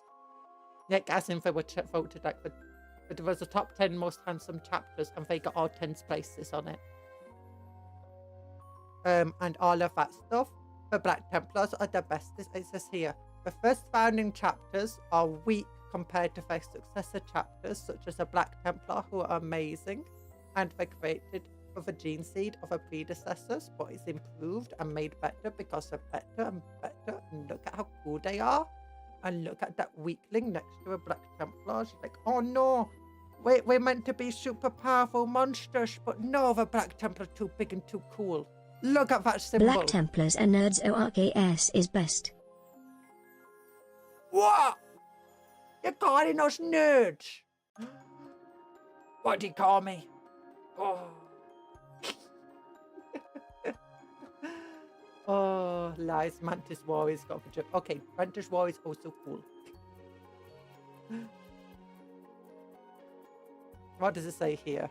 Creating a new chapter of Space Marines is no small feat. Each successor chapter is forged from the precious gene seed harvested from the parent chapter. Some successor chapters act as mirrors of the progenitors.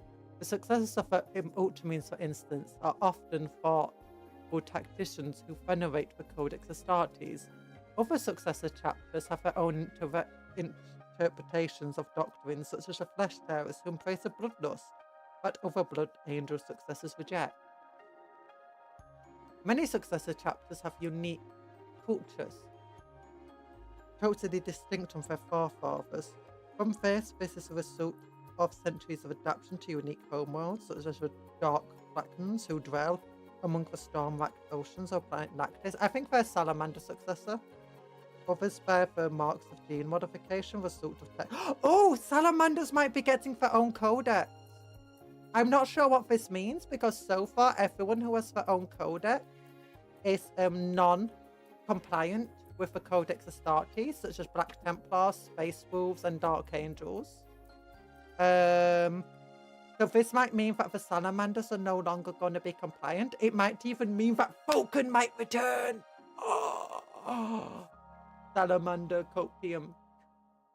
No, they were announcing new salamander kits, and the way that they were announcing was with other codexes. So, yeah, it looks like salamanders are getting their own codex now. Gosh, what is this? Just ripped pages.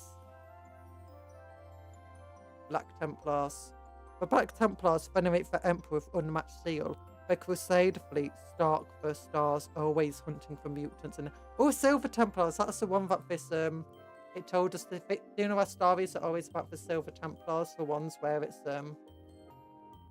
you know, that bound by honor and stuff. The Silver Templars, I think they're Ultimate successors. The Silver Templars are warrior smiths. They are known for honoring the chosen weapons of space means. Of other chapters honor their battle brothers. Oh, so that means the entire thing about that guy's gun being lost and it being really important to him is an important thing. Also, why has he got a gun? Where's his chainsaw? Vulcan Nifs. Stomp, stomp, stomp. Yeah. The Dark Krakens are masters of undersea warfare. They train by hunting colossal sea monsters on the ocean floor of their home Nactus. Sorry about this being unreadable to you guys. I won the jump catch game! You're back. I love the purple of the Dark Krakens. They are cool. Sons of Medusa. Were formed by the Iron Hands. Sons of Medusa were founded by those who left the original chapter. Ooh. Raptors. The Raptors are ruthless and pragmatic. They eschew the glory-seeking of other chapters in favour of practical... Oh wait, wasn't the Raptors like originally a fan chapter? That focused on modern military practices. That are practical and stuff. That's why they got that army green. Am I correct in that? Or is that a different fan chapter I'm thinking of? Because I know one of the fan chapters kind of got accepted into the canon. Which is actually very rare for GW to do. They don't always accept fan stuff into canon. They do to some extent. Like, I believe that there is I can't remember what it was. I remember there being a big thing where they had a massive campaign and, you know, where players can play in it. And that this meant that somebody's fan chapter or whatever, homebrew army was kind of pointed at being now semi-canon. Shadow in the Warp. The mere psychic presence of a hive mind is horrifying to behold. To those sensitive to the warp, the coming of a Tyranid Hive fleet is a nightmare, a vast shadow in the warp that stifles outside communication and strikes fear into the hearts of Psychus. I like that blue on him. I might have to do something similar. By the way, the right you're seeing is actually just because it's got white highlights on it, that's not just reflection. Oh gosh, this one, this binding, it's damaging all the book. Ooh. As a Tyranid swarm goes closer to a world, psychically sensitive individuals can feel its presence. They may become haunted by strange dreams or find their powers more difficult to use. All are filled with a deep dread, forced to comprehend a fraction of a hive mind's ancient and incomprehensible hunger. The shadow of the warp makes coordinating a defense almost impossible for Imperium's communication. The terrain planets within the Imperium is not handled by traditional means, which over vast distances of space would be too slow, but through specialized psychic messengers known as astropaths. Astropaths can communicate with others of their kind across light years of space almost instantaneously. However, under the shadow of the warp, sending these messages is nigh impossible. The shadow of the warp also disrupts warp travel. Vessels attempting to translate into real space in the vicinity of a Hive fleet find doing so difficult. As such, for wider Imperium, the only sign of a Tyranid invasion is the planet suddenly going dark. By the time help arrives, the Tyranids may have already moved on, leaving only a barren, acid-stained landscape in their wake. Those few Psychers able to face the Tyranids in battle find their powers stifled by the horrors of a hive mind. As the Tyranid Hive fleet grows closer to a planet, yeah, blah blah blah blah. Look at that guy, he's screaming, and there's another screaming guy, and there's beans do this.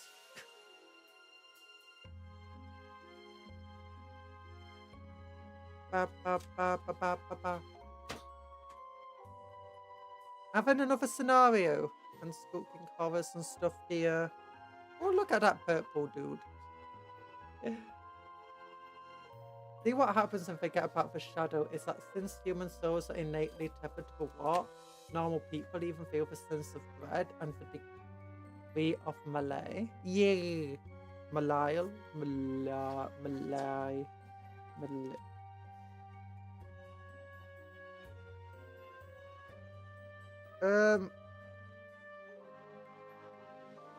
Why is he semi-translucent?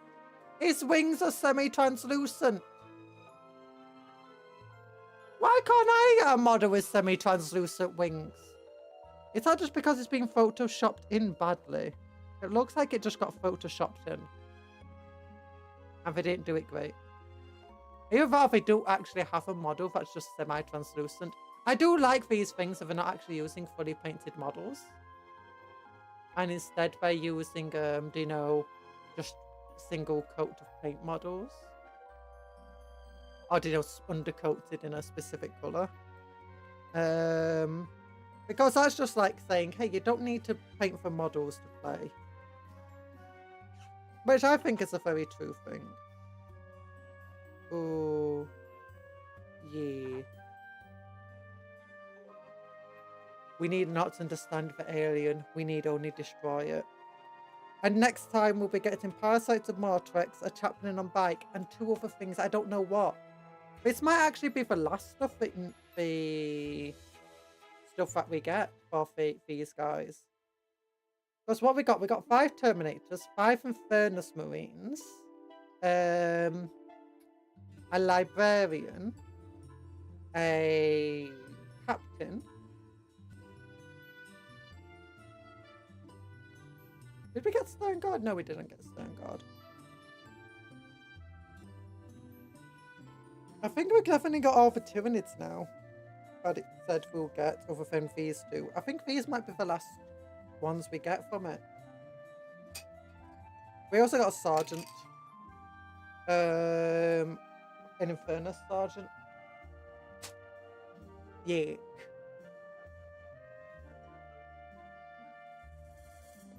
So, I don't know. I think even the Tau feel for Tyranids coming, and they're like all almost blanks.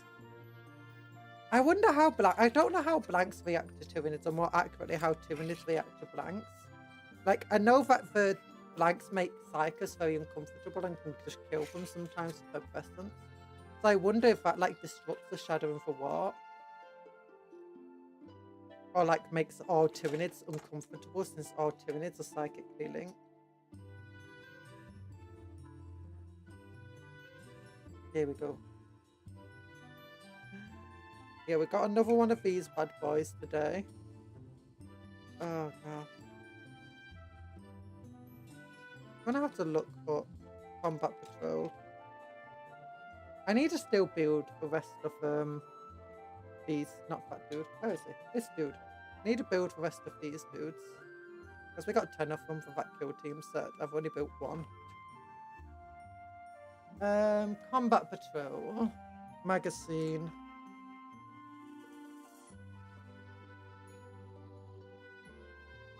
Hatchet Productions.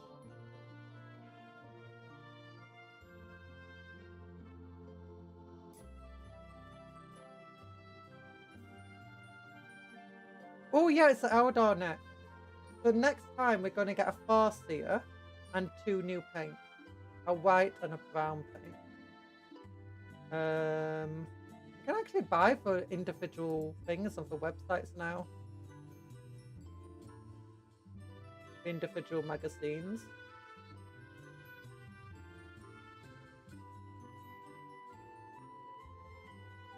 Yeah. Sign up still works though. Yeah, blanks do for shadow thing right back to the Tyranid, which I'm sure is a very weird experience of books. Could you imagine just finding a world just full of blanks, which does happen.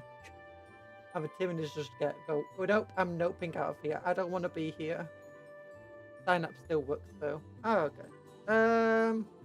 Yeah, and then after that it's going to be for Eldar. We're going to get the Guardian in 2 of the books.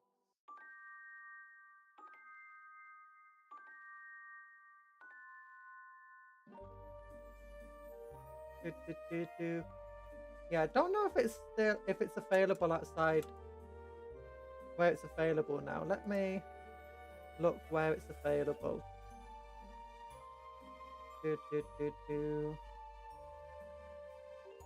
Oh, only United Kingdom and Republic of Ireland. One moment. Oh, maybe it's no longer available in the USA. I thought it was. Maybe it's only a testing thing from the initial order. Okay.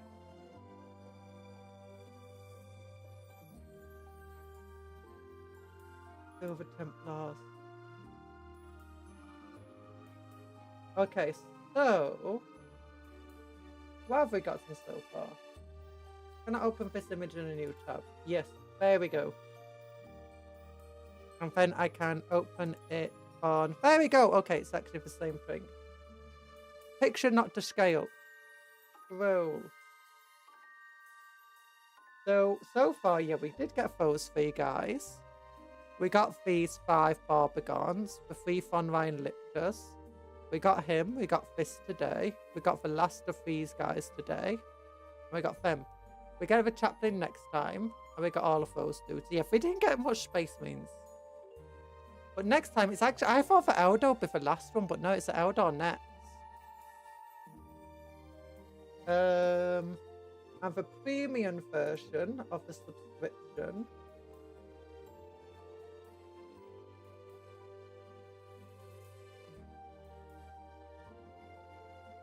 Wait, Primaris Company Champion. Did we get that many? I think we must have.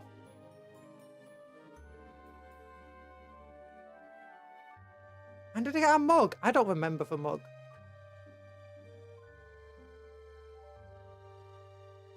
I got the starter brush set. Oh, it's a Howling Banshees you get with the Eldar. Yeah, Howling Banshees. So Premium Kit 1 is Brutalis, Dreadnoughts and Hive Tyrant. Then it's Demon Prince and Howling Banshees. The Premium Kit for the Orcs is these ones. Yeah. Oh, the Rogel Dawn. Yeah. Oh, so we don't all have it, because the World Eaters don't have their own separate premium kit. My friend and I still get the Citadel schools too, but only take things and we win against one another's different armies. Wait, Citadel schools? What's a Citadel school, sorry? A full Demon Prince, that's Barley. Yeah, it is. I want to convert it into something cool. But yeah, you got the old, what's it called over here? Astra Military and Combat Patrol. So you got the Ordnance. I already have 3 back boxes of Ordnance. That's just going to be a 4th one. A Command Squad. 2 units of 10 normal dudes. A Heavy Weapon Squad of Cadians. And a set Armored Sentinel, which can be a Scout Sentinel if you want it to be.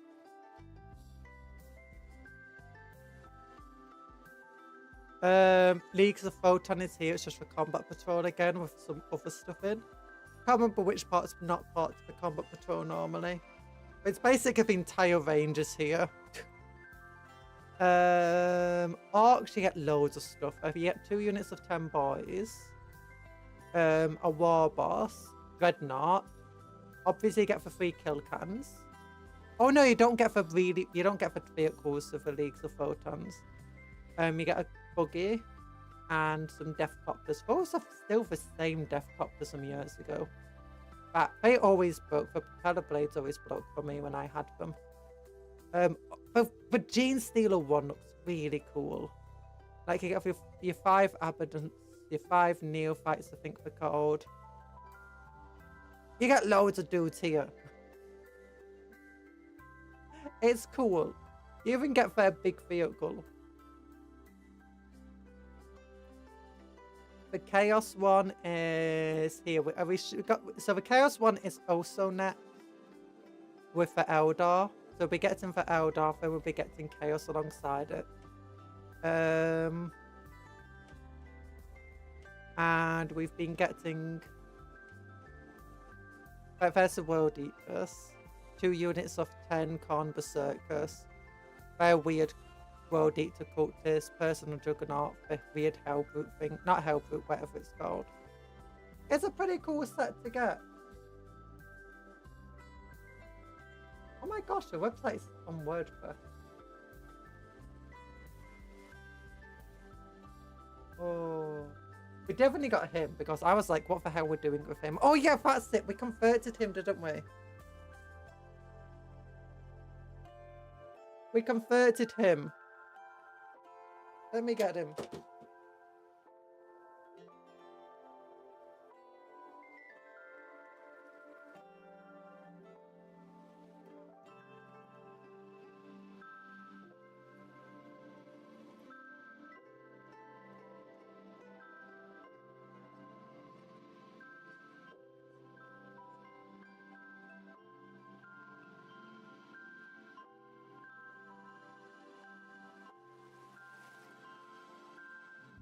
I think this is him.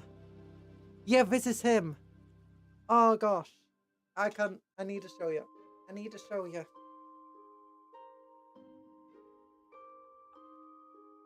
This is what we converted him into. Because for some of when I was buying 3D parts, we got this weird shield in it as well. Because they just gave it to me for free. And I used this from a Command Company set. This was just, I can't remember what this was from. These are from different. We just used the different spare parts I had. That's a 3D printed sword. But yeah, we turned him into a lieutenant with a shield. And a plasma pistol. Oh, is that a Volkite pistol? No, that's a Volkite pistol.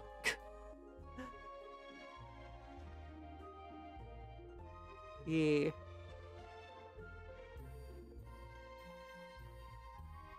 I gave him a cape, obviously, for rich get richer. What's this? Oh, Talan got 125. I don't think Talan's rich. I think he gambled away all his money. Did we actually get a Primaris Company Marine? I don't remember him. I don't remember whether Primaris Company Champion is.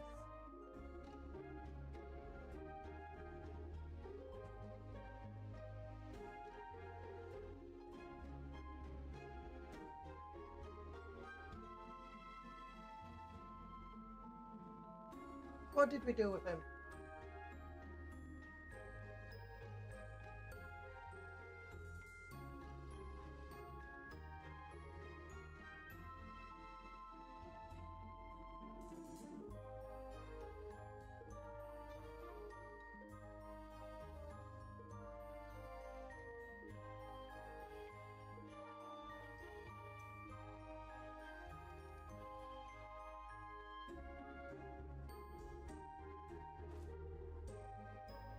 Is this him? Let me look.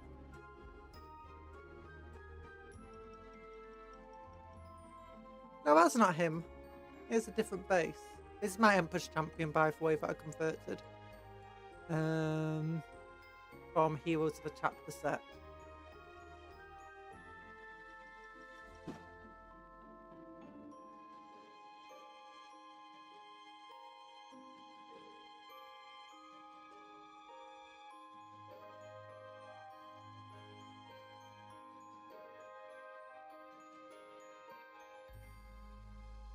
Oh, wait a minute. We might have not had... Oh, it's the 7th delivery. Ooh, 7th delivery. I don't think we've had 7 deliveries yet. Ooh. Oh, gosh. First delivery, we got a Clippers. Third, we get a Combat Patrol with. Fourth, we got our Brushes, which we tried out recently. Sixth, we get mugs, which we don't have yet. Okay, we don't have a mug, and we don't have our Primaris Company Champion. Okay, that makes sense. That makes sense. Oh gosh, I do like this dude though. He's cool. I like what we come for. I don't know what we're gonna do for Primaris Company Champion. I don't even think that's an official model anymore. I think it's in Legends already. Oh, look at this. This is what we're going to build the next guy to be. Okay, next time we have a hand cam, it'll be on Sunday. And we'll be going through for Kriegbots, like actual parts and building models. Talan has... Okay, Talan has 15,000 sprinkles. What the... Gamble, Talan. I thought you gambled Now, away. which one of these many models was the right one? No. No. Nope. Not that one either. Wait, I remember, I made him into marine bits for tea. For tea? For the bugs to eat. Anthony Rusty Dale, 14,000 sprinkles. Oh my gosh. Talan, he gave away too much monies. Haven't you lost it all? No. No. A real gambler like me will pull himself by bootstraps and gain my monies back.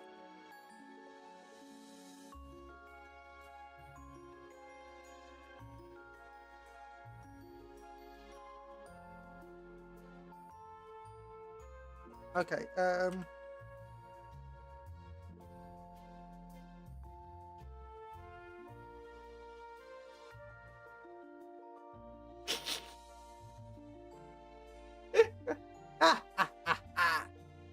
Unrelated, I need to sell your TV, Conjuror. You can't sell my TV. I don't have one. Oh. Give Sprinkles Inquisitor. No, don't give him to Inquisitor Muffin.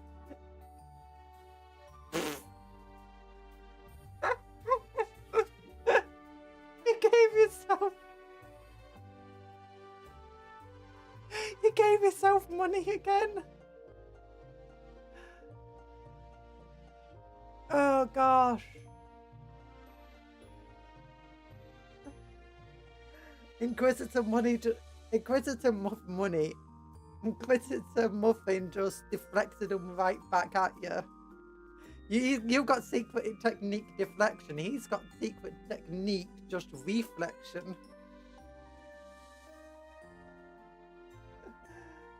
No, not allowed. Wait, can you target me? Oh, you did. Darn it. Darn it. Can we check the leaderboard? Leaderboard. Who's got the most sprinkles? Who's got the most sprinkles?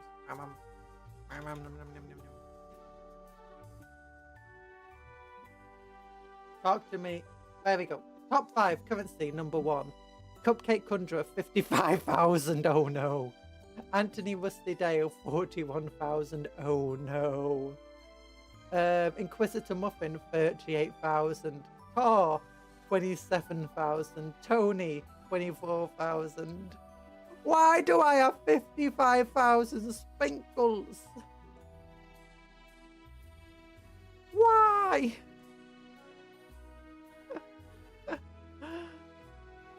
Oh gosh. Oh gosh, who wants 50,000 sprinkles? The rich get richer. Shaking my head. Shaking my head. Jumping up and down. Zoom.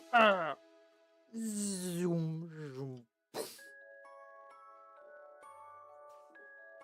Dun dun dun dun dun dun dun. Lash cannon. Boom. Lash cannon. Boom. Rocket launchers. Dodge. Zoom zoom zoom. Sword draw. Draws his own sword. Turn, turn, turn, turn, turn, turn. Did someone say sword fight?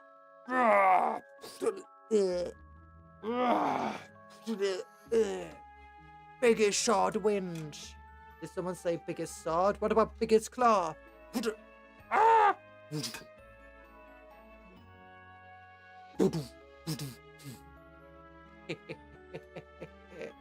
I am the best. Anthony Rusty Dale gave Anthony Rusty Dale at Elite. What? Give 14,000 sprinkles to Elite Trainer.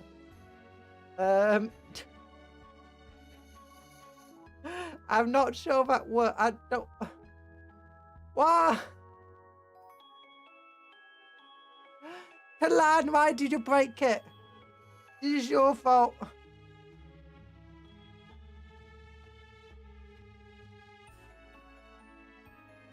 This is your fault, Talan. Oh, at first.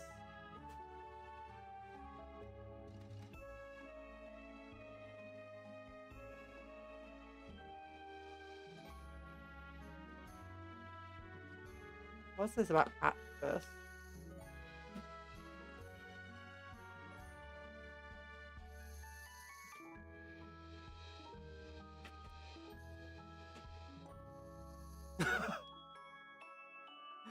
Oh, that's why it worked like. Okay, I get it. I get it. It was actually a skill issue. Oh gosh. Do you want to go to our favourite website before the stream ends? I want to check something. We've got.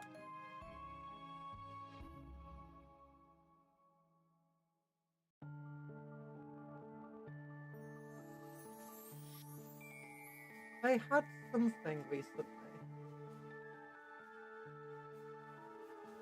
Yeah, we got like a new thing that we're doing, a new characters that we're releasing in Combat Patrols.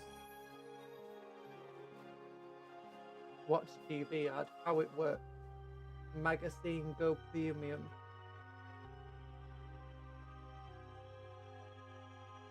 I don't know.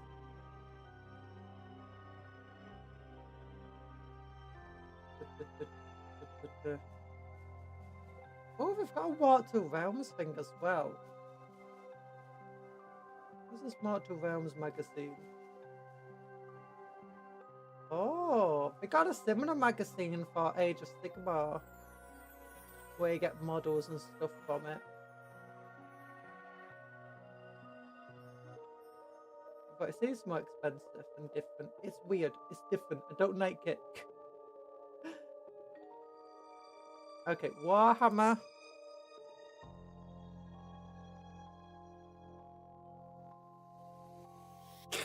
Favorite website. There we go. Balance restored. Favorite website. Now balance has been restored. True balance. True balance. Look, new Eldari. New Eldari. So much cool stuff. Look at that new dude. Oh gosh. I've been thinking about buying or where is he? One of these models and converting it and boxing it as a armature, but use it in an Imperial Guardsman. Like replace a big dude on top of the Guardsman model. Maybe use him as like a chaplain. But get rid of the rings, green stuff over the gaps, and then like attach some guns to the side and some armor plating. It'd be super cool. Nah, big dude on his back's useless. Use it as a wargrave, so it's like the thermal beam is actually just like fire breath. But it's got super claws to do. This is Capcon's only website. You guys open up your internet to Bing or Google, hers opens to GDub's homepage. I'm a banana. Okay, now I have to be streaming for another 5 minutes just to make sure that the banana wears up. Yeah, I mean, it's true. It's true. It's the GDub's website. It's GDub's the big W wins. Oh gosh, look at all these models. Look at these. Oh yeah, the other thing I was thinking about doing is order Stormcast Eternals. Opening up one of these boxes or something like this. And like using this to create a single horse that has 2 heads and using it as the new Krieg Commander proxy. I got the new Krieg Commander, just don't want to use them. I want to make something unique. I want to make something unique and that feels knightly. That looks good. Oh, look at little fat little version. Look at him. Look, I want to pet its head. Pet. Like my little cursors, by the way. Look how cute they are. Look, the NetMe Games Workshop website first. Yeah. What's happening in the community recently? Oh, look, it's a girlfriend of Fullerman. Oh.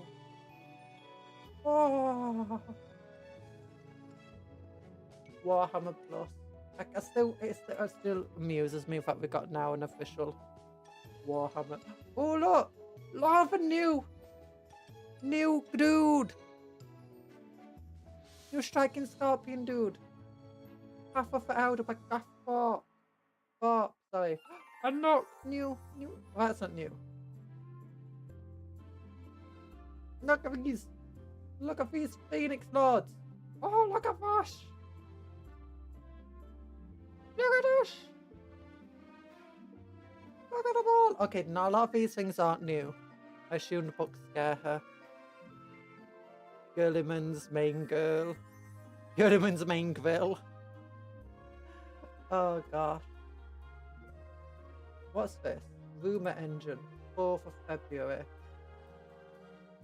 Bzzz. Interesting. Contrast expert. Contrast. We were doing contrast recently. Well, that's a vibrant green.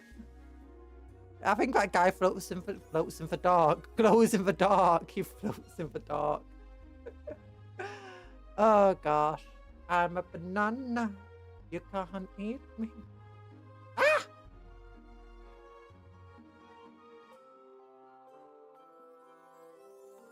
Oh my gosh, look at this bright pink arc. That's a bright pink arc. I want him.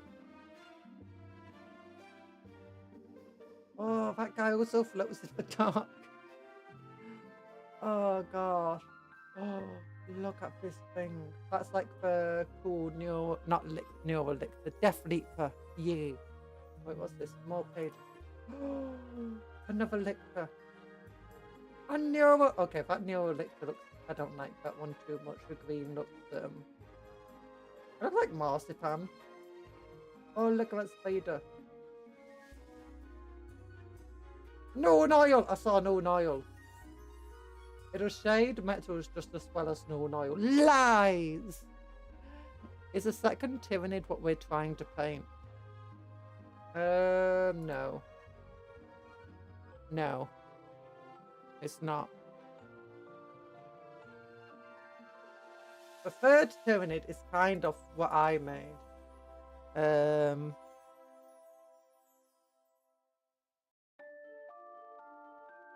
I'll move this up a little bit, I guess, to here. Yeah, this is my converted version.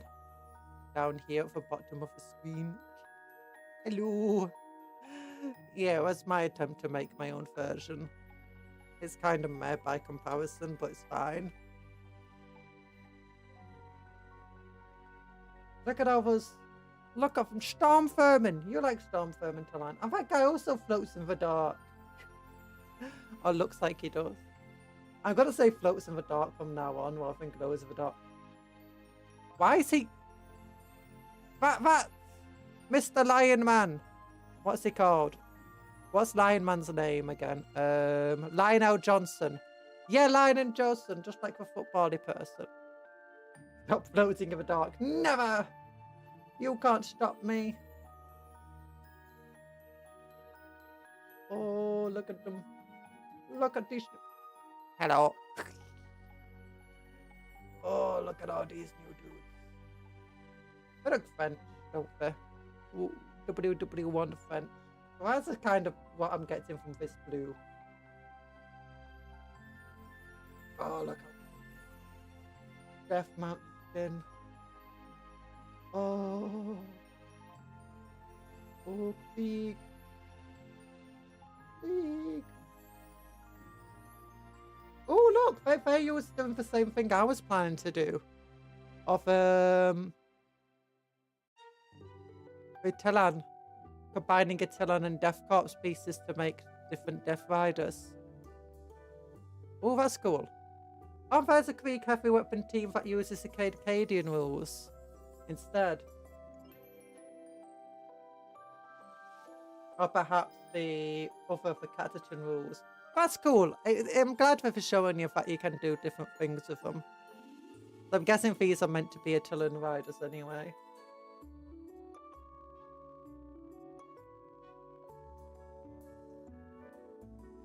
Oh. Yeah. This model looks cool. It's just I want to change it. I want to have my lord be unique for them because they are meant to be like chapter serfs. Oh. Ba ba ba ba. Lionel Richie. Oh, Lionel Richie. But I'm tired to copy you before you do it first. Yeah, I was gonna do. No, actually, I wasn't gonna do exactly like that because I'm making mine look more knightly, but I wanted to use the Attilan parts of it. But I think at this point, oh my gosh, I'm at 50 minutes over time. I didn't even realise how late I was going. As I said, I wanted to end closer to on time today. Oh gosh, I'm gonna need to end the stream. So thank you for coming. Love heart to you all. Tomorrow is a day off. Friday will be an all-day stream. I'll be streaming RimWorld again. Hopefully we can get all our stuff grown before winter comes back around and we won't get another cold snap. Other than that, thank you for coming to the stream. Again, if you want to, for the next hand cam will be and Saturday will be a collab, Deep Rock Galactic collab with Fanjanda and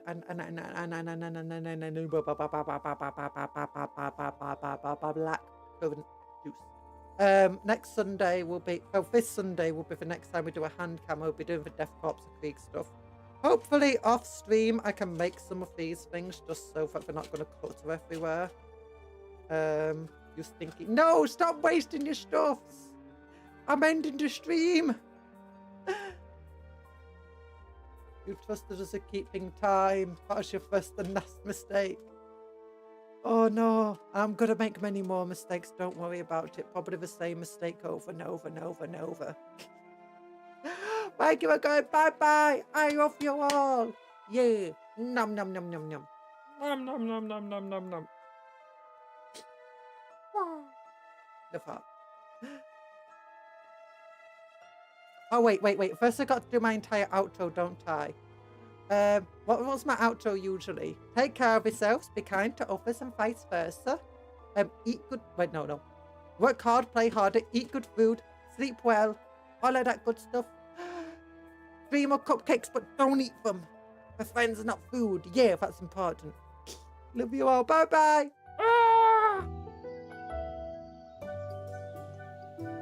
Your 30 minutes of extending the stream.